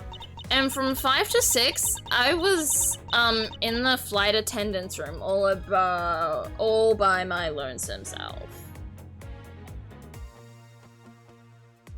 Lucky in the past few years, eating gluten-free has become trendy and a good diet style or whatever. Now there's a bunch of restaurant and companies selling gluten-free variant products. There was nothing when I was growing up. It was either normally gluten-free, made in a factory with no other gluten products in there, or you starved. It was honestly really rough. That makes sense. That does sound rough. Like, in the past. So, like, to an extent, I do think it's unfortunate that gluten kind of did become trendy because it feels like people want gluten-free stuff despite not having the intolerance. But the thing is, it makes people who do have the intolerance be able to access gluten-free products incredibly easier. And Aaron has pulled for a tarot card. So Aaron, What do you feel like? Do you have a specific question that you want me to ask my deck, or would you like a vibe check? What's the preference here? What are we thinking?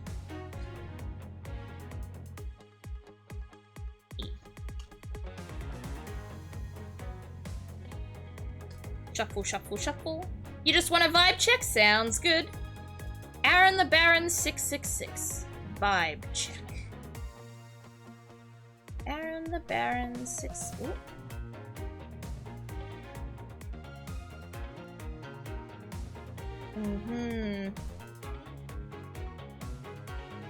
There's so many cards popping out to me, but I'm like, choose one. Ning nong. Let me try again. Oh, okay, we got one. We got one. 2 of Pentacles. Let's read up. So the main word on the card itself is ambition, but the other keywords are choices, foundation, determination, and business ideas. The 2 of Pentacles often appears when there's a dilemma between 2 options, both of which have their own merits and pitfalls. It can signify a choice between 2 jobs, career paths, or places to live or study. Dilemmas about money, such as the cost of a home or budget for a wedding, are possible, and joint investments with partners, including mortgages, might need to be considered too. Finances should be monitored regularly and thoroughly, as unexpected costs are likely, and you may need to budget your time and energy as carefully as your money to avoid feeling burnt out. Okay.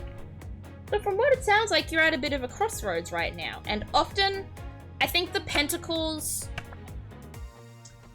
I think the Pentacle suit in general does often refer to money and finances, so I'd say your crossroads would be mainly in possibly monetary things.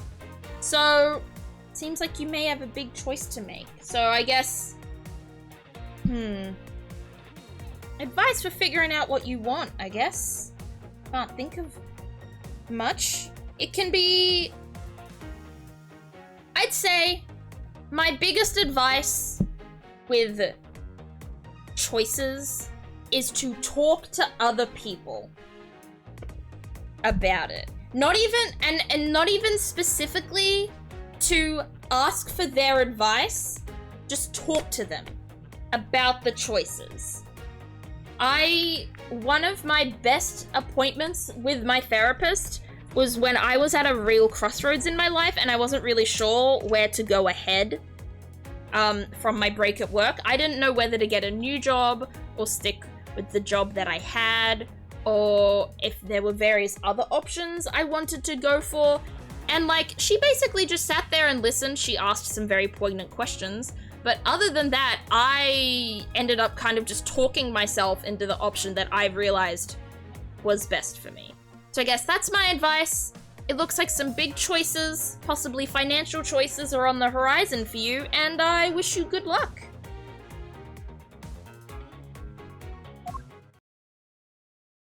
Oh, that was it for her testimony. Well... How is a man supposed to react to a testimony like that? Ms. Meal, wake up! She fell asleep again. It looks like the only way I'm going to be able to wake her up is by pressing her. Thank you for the tarot reading. You're welcome, Aaron. I'm always happy to help. I'm always happy to read. I love reading other people as well as myself because it helps me also just research the cards and understand the cards better. I feel like I'm slowly getting better at understanding and also memorizing some cards as well. I'd love to be able to not have to read like the meanings for the cards in the future. I'd like to be able to figure out my own interpretations and remember what they mean. Do we think Meal is a honk shoe or a honk me me me? Honk shoe. She is absolutely a honk shoe. I think she wants to be a honk me me me, or she thinks she's a honk me me me, but she's absolutely a honk shoe. Alright. From 3 to 4, I was in the flight attendant's room all by my lonesome self. Let's just see what other stuff we have here. Autopsy report. Bought at the in-flight shop and left in the attendance room. The timestamp says 5:40 a.m. Okay, well, back. I guess that's what I'll present here. Because she was not all by her lonesome self. And she was either not in the attendance room the entire time, because either she was the one buying the suitcase, or someone else came in with the suitcase. Hello, Malix Lupus. Oh, thank you, Money, for the nut, and also the posture check. I will do that now. And I will also lower my chair so I can be closer to my mic while my back is straight. Alright, present this. I didn't even have to press. I wonder if you'd be so kind as to take a look at this receipt, Ms. Meal. Huh? A receipt for what?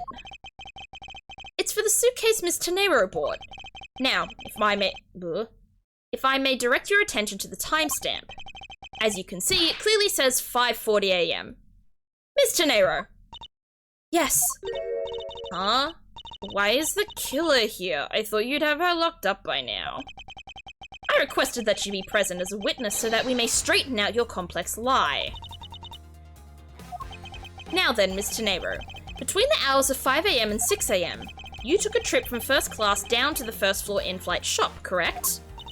Yes, I went to the shop to buy a suitcase. After which, I went straight to the attendance room to drop it off. And did you see Ms. Meal there at the time? No. So, Ms. Meal, where were you really between the hours of 5 a.m. and 6 a.m.?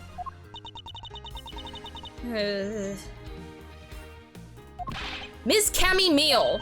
Huh? The bathroom? I'll be the one to ask the questions here. Yeah, maybe that's it. I probably just missed her. Nature calls, you know. Do you take me for a fool? That's a little too convenient to be true. But it's the truth. Cross my heart. The slow blink is killing me. Agreed. Her facial expressions are very, very funny. I don't have enough conclusive proof to counter-argue against her at this stage. You don't believe me, do you? But please, won't you give me a chance and hear me out? Okay, testimony number 2. Look, I know you're suspecting me because I'm one of the crew, but you'd think then that maybe you should also suspect Ms. Rhoda. Don't worry, we have suspected her enough. She's the one in charge of the elevator keycard and the shop, you know. If you ask me, that makes her super suspicious. I love doing Cammy Meal's voice. I love the voice I've picked for her. It's my favorite out of, like, every character I've done so far in this game. Please leave Miss Tenero out of the conversation. Only you are under suspicion for now. I don't get it. Why are you covering for Ms. Rhoda all of a sudden? Oh, now I get it. Maybe you've got your eye on Ms. Rhoda. Bro, that is a gay man! Of course I'm keeping an eye on her. I can't very well let her escape, can I?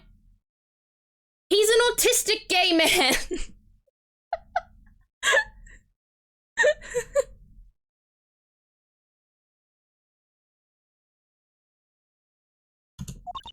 Never mind. But you wanna know something? Ms. Rhoda actually kinda, I have absolutely no interest in people who can't appreciate my sense of design. Now's not the time for this sort of talk. And now we press. Now you're suspecting me because I'm one of the crew. Right, press that. He is gay as hell and blind to propose to right. Exactly. No, it's not the only reason I have for suspecting you. Your statements regarding Mr. Hicks also turned out to be a bunch of lies. Ah, but say I wasn't an attendant. You wouldn't suspect me then, would you? I suppose that's true enough. Press! Hold it! She's already being detained for further questioning, or have you already forgotten? Oh. Yeah, I guess I just forgot. Cammy, don't tell me you suspect me too. Sorry, can't help it. I mean, other than you, there's no one else who could have done it. I can't believe you would think that. I mean, me, a killer? Ms. Meal, what did you mean just now by no one else could have done it? She's the one in charge of the elevator keycard and the shop. Press. And what are you in charge of, Ms. Meal? I take care of the attendance room. That doesn't count. Aw, but I spend so much time in there, it might as well be my responsibility. Mr. Edgeworth, Cammy is very talented in languages, so she assists passengers who may not speak English, especially those who speak Borginian. She is the only one on this flight who is fluent. Oh, you mean that kind of what am I in charge of? Why didn't you say so in the first place? Hey Moth, how you doing? What else could I have meant? Yeah, so I'm really good at Borginian. She's fluent in Borginian? Then I suppose you're in charge of processing documents in Borginian. Yeah, I take care of anything that has to do with Borginian. Very interesting. Okay, so maybe I present the Borginian document? The Moth has a gun. What? Funnily enough, as far as I can tell, Rhoda is the one woman that the AA fandom is okay having Edgeworth shipped with. Aww! Good for her! I like her. I think she's an interesting character. Objection! So, you're the only one on this flight crew that speaks Borginian. Is that correct? Oh, yeah, I guess so. I studied abroad in Borginia for a while. If that is the case, then the signature on this document belongs to you, doesn't it?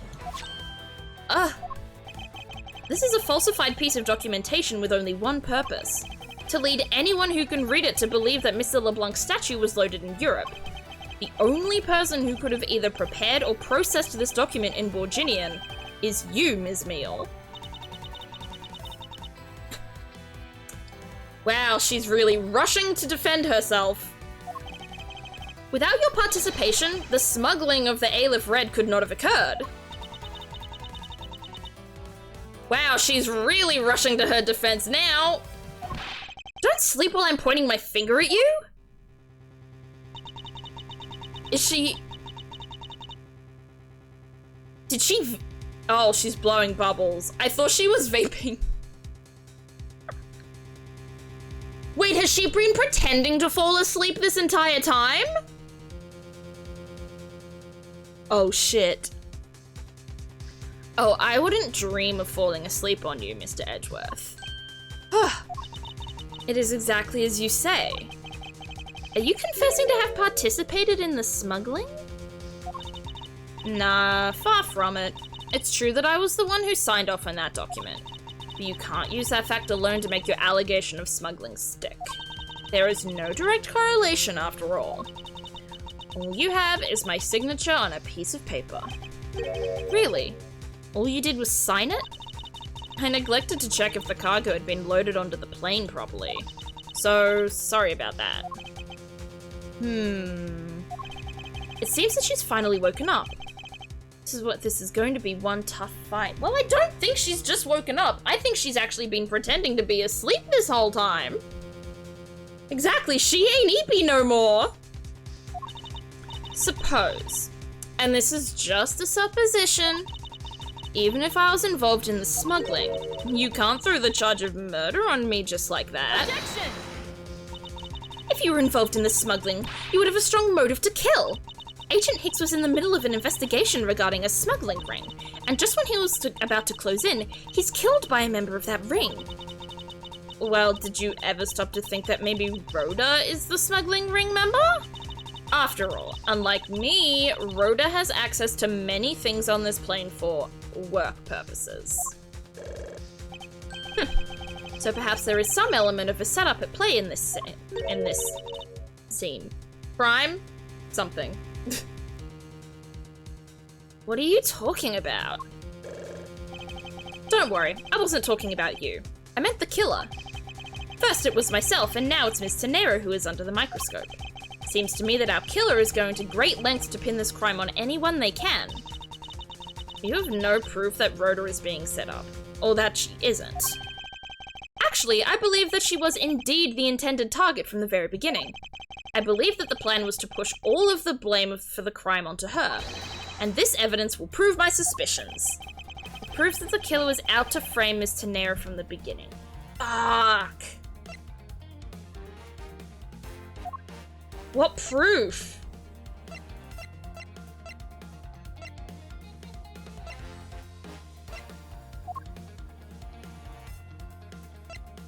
Maybe this? Oh, the killer was out to frame Miss Tenero from the very beginning. Okay, the suitcase. I was gonna say this may be a motive because Cammy Meal was jealous of Miss Tenero being like the #1 flight attendant. But no, the proof would be the suitcase. Okay, got it. Hopefully. Fingers crossed, chat. Take that! The killer could have hidden the body anywhere, and yet they chose the suitcase. Why is that? Perhaps it was to move the body up from the lower deck to the first floor. However, why go through the trouble to do so? The only way all of these actions make sense is if the killer had wanted to frame Miss Tenero for the murder. Miss Tenero buys a suitcase on every flight she works without fail. But should her suitcase be switched with the one containing the victim's body, that would put her in a very tight spot. Unfortunately for the killer, the turbulence put an end to that plan. There wasn't enough time to put the body back into the suitcase. Ergo, they made do with whoever was at hand, adapted their plan, and tried to frame me as I lay unconscious on the floor from the turbulence. The killer then went to hide the suitcase in the in-flight shop, and brought the piggy bank back to the elevator in order to fabricate a false weapon. A lot of work for a fruitless endeavor, wouldn't you agree? Sounds like the killer had a tough time too, huh? I mean, why did the killer need to frame someone that badly anyway? That is because of the special circumstances surrounding this particular case. What special circumstances dictated the need for the killer to frame someone?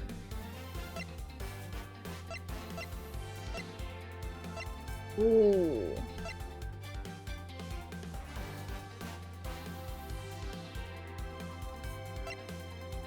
Is it where the murder took place? The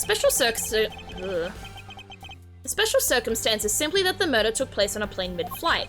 No matter which country, customs is quite strict in this day and age. So no matter what you do, the chances that the body will be found is very high. Therefore, there was no choice but to frame either Miss Tenero or myself. In other words, the only one who fits within the boundaries of the criminal's movements is not Miss Tenero or myself, but you, Miss Cammy Meal. Only you and you alone could be the killer. And? Huh? Are you done already? I was about to fall asleep again. Anyway, let's be honest here. You don't have anything on me other than a whole lot of circumstantial evidence. Ugh. I can see the outline of how the murder occurred, but I have no definitive evidence. And isn't there a piece of evidence that's still unaccounted for? Something that I still can't quite fit into the big picture.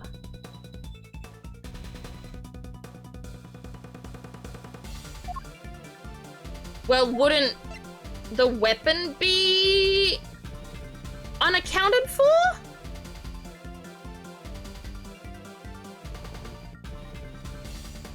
Because we don't know.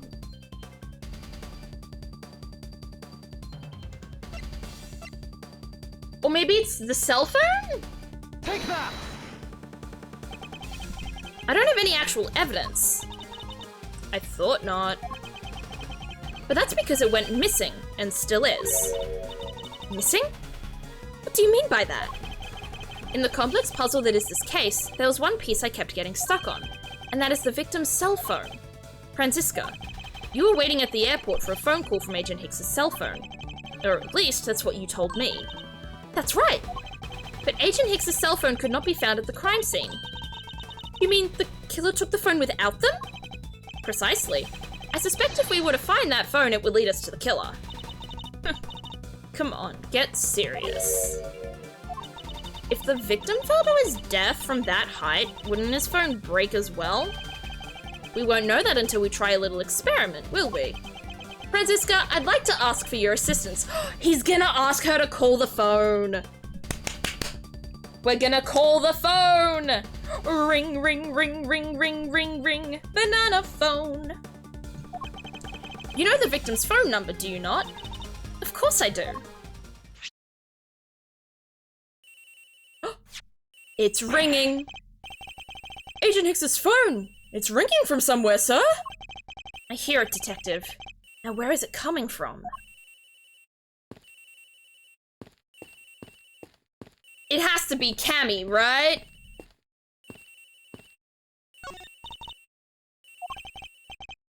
Ms. Meal, wake up! Sorry, Mr. Edgeworth. I got sleepy all of a sudden because it sounds like a lullaby I used to love as a child. Ugh. Gotta find that cell phone fast. Okay, so it's not on her. Sounds like the phone is up in the flight attendant's room. Oh, okay! So the flight... It's gonna be in Cammy's... Is it gonna be in Cammy's locker?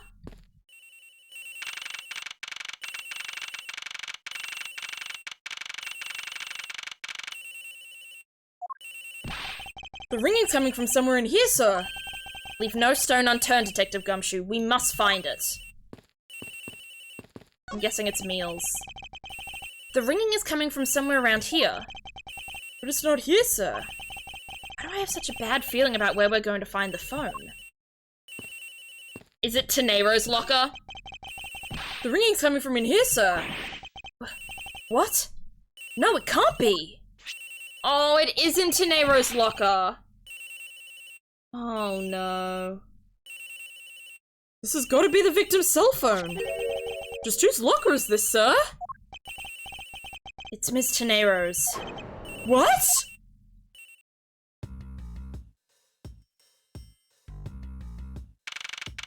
Oh no, Tenero! Moth did airsoft today and got peer pressured into purchase. That's why Moth have gun. What is airsoft? I've never heard of that. So Mr. Edgeworth, how did it go? Where did you find the phone? I found it in the flight attendant's room, in Miss Tenero's locker. What? But... Rhoda Tenero, I don't know anything about the phone. It wasn't me. It wasn't me. Oh, BB guns? Okay. Moth have BB gun, not actual gun. That is very good to know. Ms. Von Karma, isn't it? I suggest you arrest Ms. Rhoda Tenero right away. Objection! Wait! I have a theory! This is related to the incident with the keycard. When the killer went to steal the keycard, they conveniently stashed the cell phone in Ms. Tenero's locker at the same time. Objection!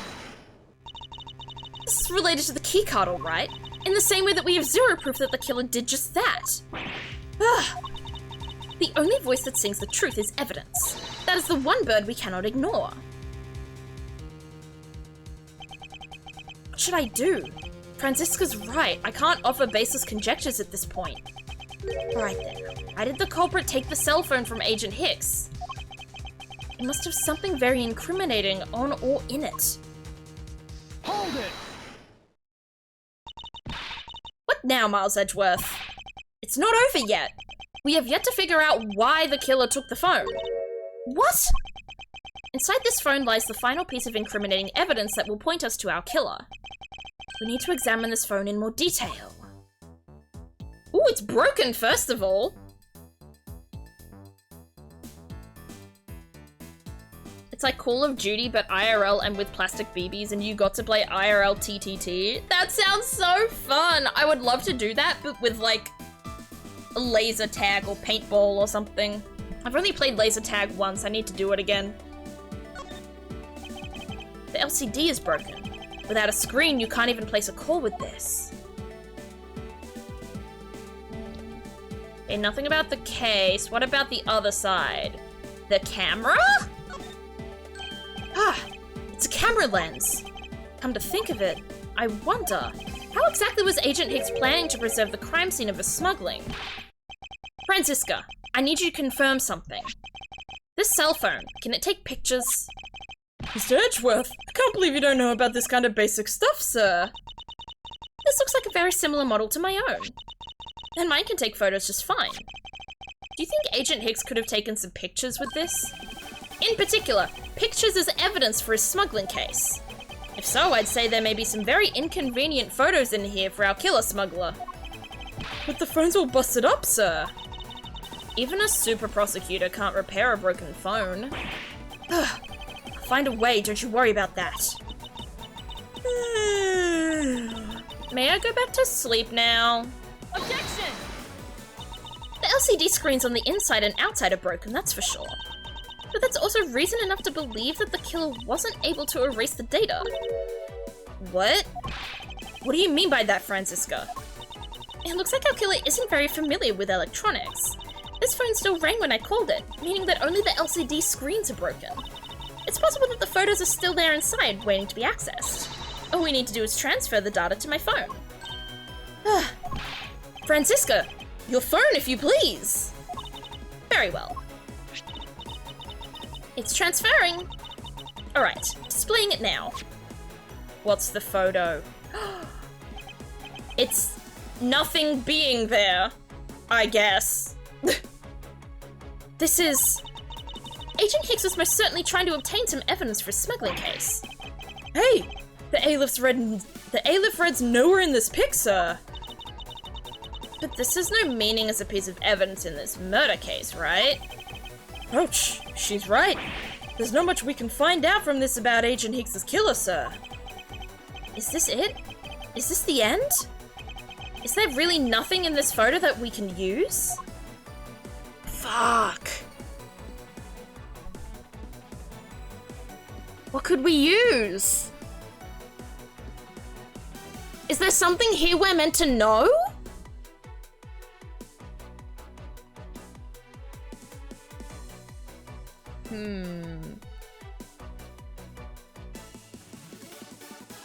What detail here? Something is still there, but what is it?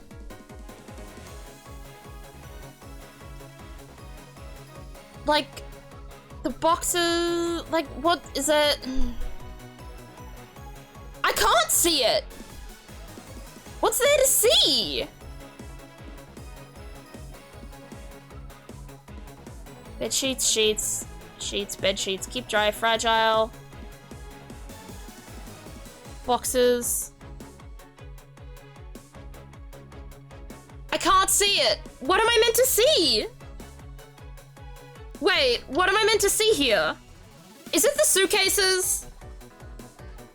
I think I have one specific hint I can maybe give if you need it.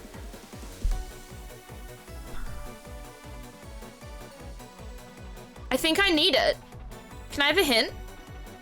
Someone give me a hint. What am I meant to be looking for here? Is it the suitcases? What do you mean I'm silly? What am I not? What am I missing here? Like, is this not information that we already know that there's like, that the thing isn't there? Then what? What am I meant to be looking at?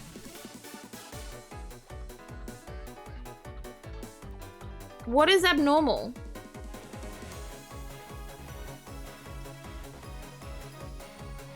We're trying to prove that Cammy framed Rhoda, and Rhoda isn't the killer. What's something in this pic that applies to Cammy but not to Rhoda? What? What do you mean? Something that applies to Cammy but doesn't apply to Rhoda.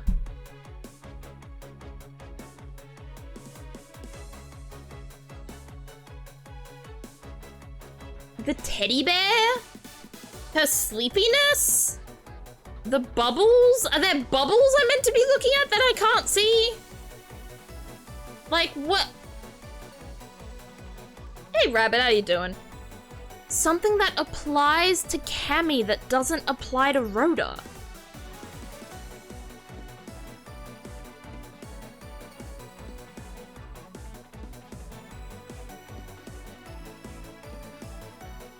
I don't know. I don't know what I meant to... I can phrase it a bit more specific if you'd like. Sure. I'm using another hint coin. Hint coin number 2, please. I think you already see it?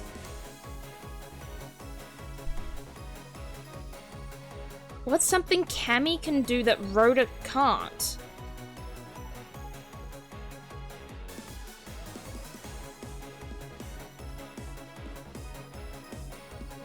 Speak Borginian?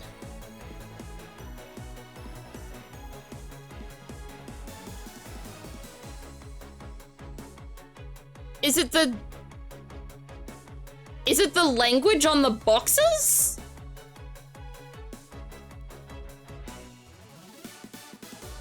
Is it the languages on these boxes?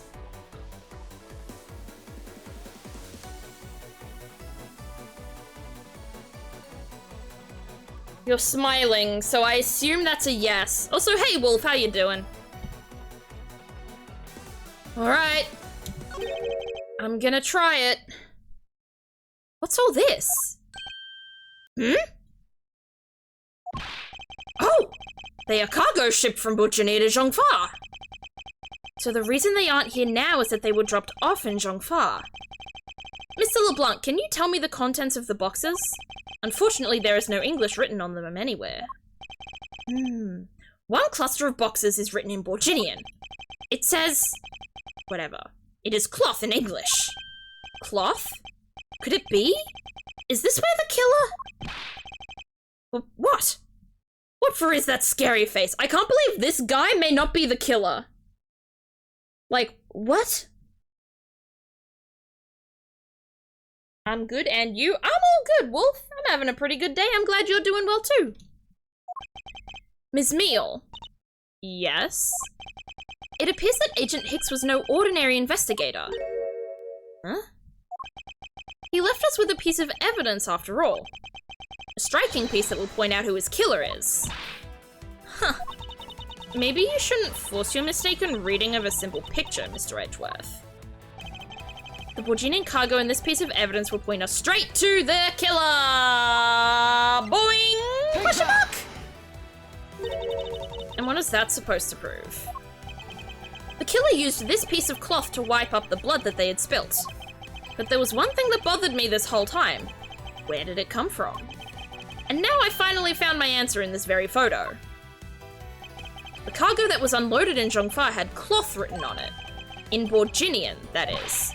And this is where the killer grabbed a piece from to clean up the blood with. Ugh. That's right. The killer was someone who could read and understand Borginian. And the only crew member that fits that description is you, Ms. Cammy Meal. Huh. That's pretty flimsy. The killer probably searched through all the boxes looking for something to use. Yeah, but there's bed sheets in one of the other boxes. So they would have... Bed sheets are usually also cloth. So, like, they would have used those. When you're frantic, you don't care if the box is in English or Borginian. Objection! Sorry, but I can't agree with your assessment of the killer's indiscriminate nature. What? There was no need for the killer to tear through boxes at random at all. And if the killer supposedly could not comprehend Borginian, well... Logically, the killer would have opened this box first. Bed sheets! Take that! Hey, it says bed sheets in English right on the box, sir.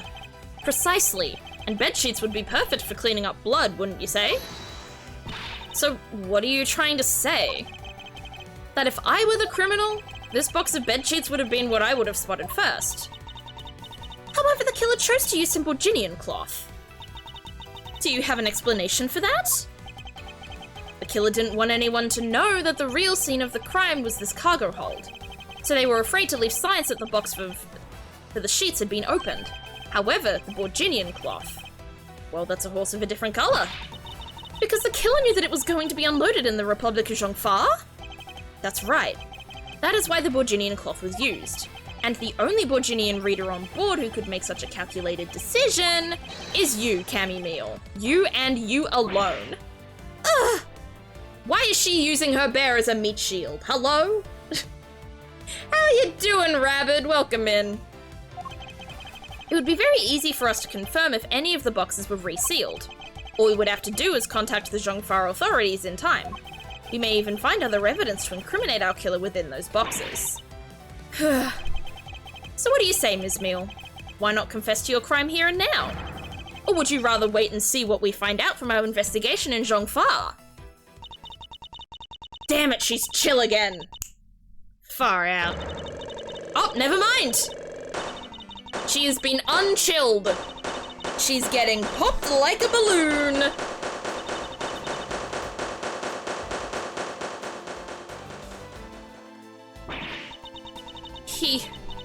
He was Interpol. I couldn't stop it. I brought him here. He started taking pictures. I couldn't be found out. I was scared. I was in trouble. Whoa! What a picture.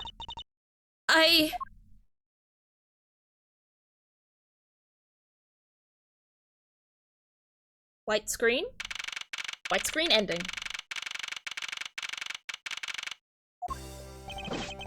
We finished making all the arrangements to take the suspect in, sir. Very good, detective. What about the smuggling route? Did she say anything about that? We're taking her down to the precinct now. Hopefully we can get more out of her there. Whenever we even approached the topic, she just started foaming at the mouth. It was scary, sir. She probably wasn't prepared to commit a murder all of a sudden. One thing is for sure, the ring behind this whole mess means serious business. It looks like there's a lot more to this case than meets the eye. Could the smuggling ring be related to, like, the thief people? Mr. Edgeworth, I just wanted to say how much I appreciate everything you did. Thank you very much. It was nothing. In fact, I should be the one thanking you for your cooperation. But truly, if it wasn't for you, I might not be here right now. Instead, I can continue to serve our passengers as a flight attendant. I hope that, well, please accept this as a token of my appreciation. That's... I see. You don't have to take it if you don't want it. No! I mean, I would never turn down a lady's generous offer. Aw, what a gentleman of you! What character development from calling me a bimbo in his first ever case? Oh, thank you. I'm sure it will serve you well. And remember, we here at GoU Airlines are always ready to serve, Mr. Edgeworth. Thank you. I'll keep that in mind. Now I must bid you farewell. May all your skies be blue, no matter where you go.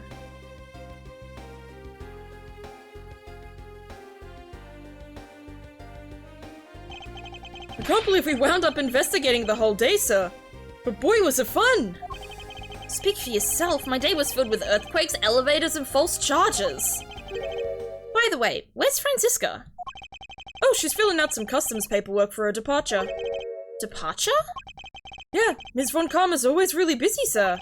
She's been flying from country to country to chase down some leads regarding her case. Detective, can you cancel the car I had you reserve earlier? You got it, sir. I know, now Rhoda is so happy. I can't believe LeBlanc wasn't evil, though. I was convinced as soon as I saw him that it was him. And I feel like because Cammy Meal came so... I wouldn't say she came late in the game, but we didn't get to see her as like a character and talk to her as a character until quite far into the case. So I think that's why I was ultimately surprised that she was the one that did it. LeBlanc is evil in his own sense? True. Hey, Queen. Franziska. I thought I told you when you first landed. I have no time for idle chatter. I have no intention of wasting your time. However, it has been a while since we last met. I also have no time for such familiar reminiscences. Just who do you think I am? You are Franziska von Karma, a very proud prosecutor deserving of much respect. Huh. Until only a little while ago, I was but a wretched mutt who was always losing to you. Dancing, whatever that word is, living her life on the name and fame of her invincible father built. True, your father, Manfred von Karma, didn't lose a case for 40 years as a prosecutor. However, I wouldn't say he was invincible. What are you talking about? The group I'm on the trail of is a little more troublesome than most. The smuggling route we found this time is only one sliver of the big picture. Sounds like a dangerous assignment. You really don't have to worry. I can take care of myself. Yes, I suppose you can. Plus, there is another agent on this case with me. Oh? Another agent? He's committed to the crime of being the least likable character in this game? Truth. He's a star among Interpol agents and has the highest successful arrest rate. Who knows, you may even run into him one day. I was simply caught up in this one case. I hardly see why we would cross paths. I suppose. But I doubt he would say the same. I'm not following you. You'll understand soon enough. The fight has only just begun, Miles Edgeworth. I'll be back in this country soon enough. And when I am, you can be sure I'll pay you back. In full. Bye, Queen! And just like that, she's gone, huh, sir? Thank goodness. I can finally rest easy knowing I won't have to watch out for her whip. Detective Gumshoe, I want to thank you for all your help and cooperation. Oh, it was nothing, sir. I was happy to be able to work with you again. I think I'm gonna celebrate by adding a little extra salt to my instant noodles tonight. Just how much did you cut his salary by, Franziska? Oh, Franziska. Detective, I was wondering if you might give me a ride down to the prosecutor's office? Sure thing, sir. I'll even fly down the road in the patrol car if you want. Don't make me remind you, Detective. Safety first. Thus, I solved the first case upon my arrival home. Franziska von Karma. The smuggling route she was after. The leaders of that ring had already put their trump card into play. And the players on the other side of this war, they would begin to make themselves known through the next incident.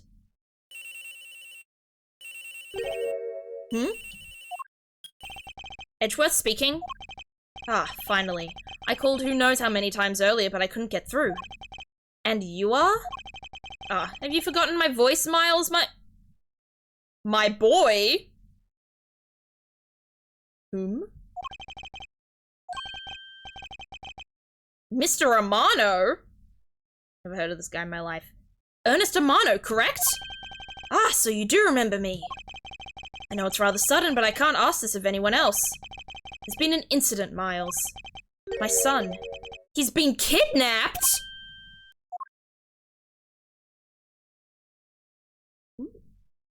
We're in on a kidnapping next! Well, we're helping out at a kidnapping next. Hope the one that's kidnapped doesn't, you know, die? Gumshoe keeps getting celery cuts due to be living in a house made of cup noodles. Well, he'll have a lot of noodles ready whenever it rains, I guess. The Kidnapped Turnabout. Interesting. What's this one called? Turnabout Reminiscence and Turnabout Ablaze. Ooh, we've got 5 episodes. There's usually like 4. What? Why did I delete my own? Wait. Is my bot not considered a mod?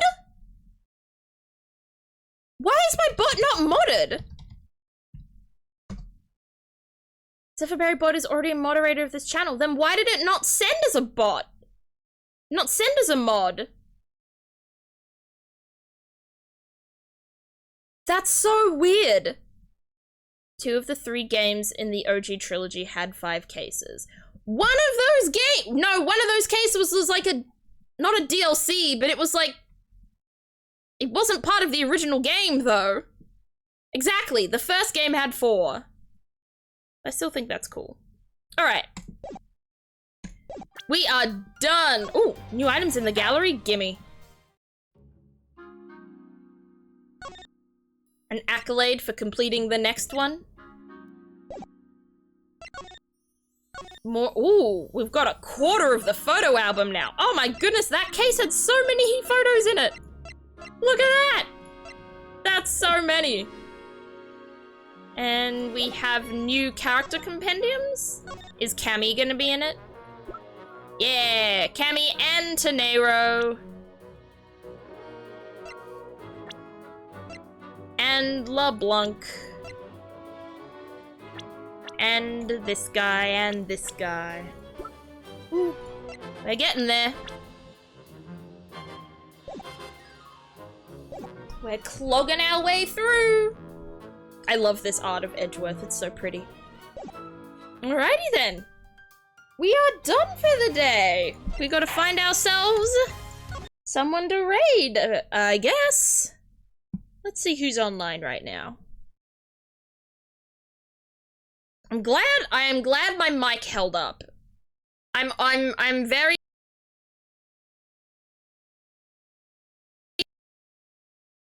and not Twitch. I went to YouTube and not Twitch. Right. Interesting. Interesting. Interesting. Interesting. Interesting. Interesting. Interesting, interesting, interesting, interesting. Interesting. I did cut out a bit there. Hey, listen. My mic held up until just then. I think I'm doing alright. Alright. Let's see. Yeah, of course it starts acting up as soon. Do you know when the new one will arrive? I do not! I don't actually know when the new one will arrive.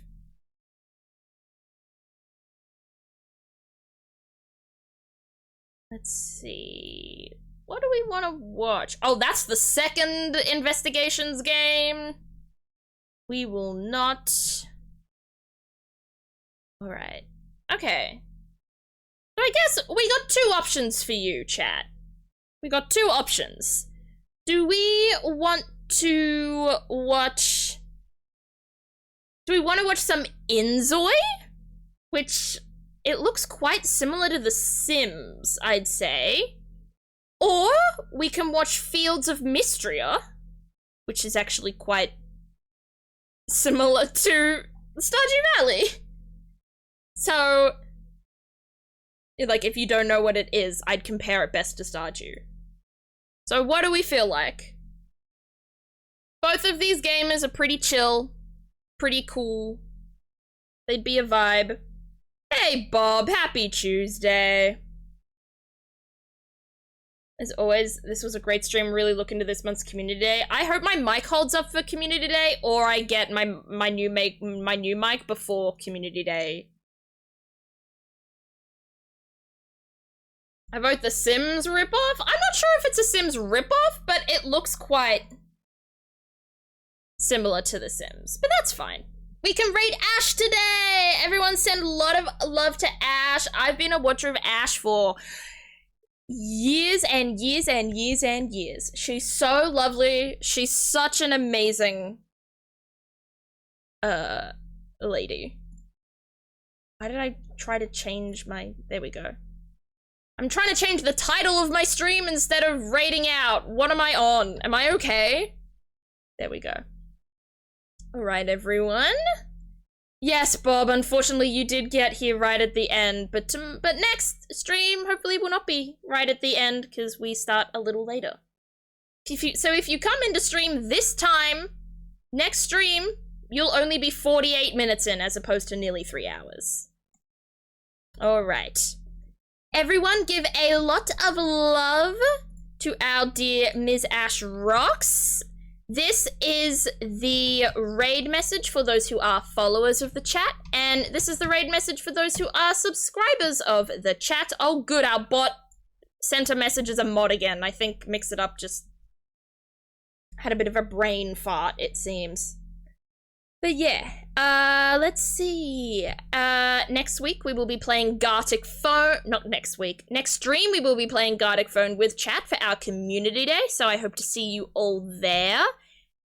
If you want to join the Discord to vote in upcoming community days, for example, next month's community day, feel free to join the Discord or just, you know, join the Discord to just hang out and chat with other people from the community whenever you feel like.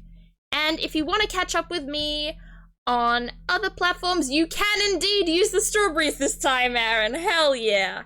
And then these are my socials, my YouTube, both main YouTube and VOD's YouTube, my Blue Sky Twitter, TikTok, and Instagram. I post clips, I post long form content, I post little updates of what's going on with my streaming. I'll post mic updates, that's for damn sure. But yeah, I will see you all next time. We will come back to Ace Attorney Investigations next week, but I hope you all have a good day, evening, night, whatever. See you, everybody.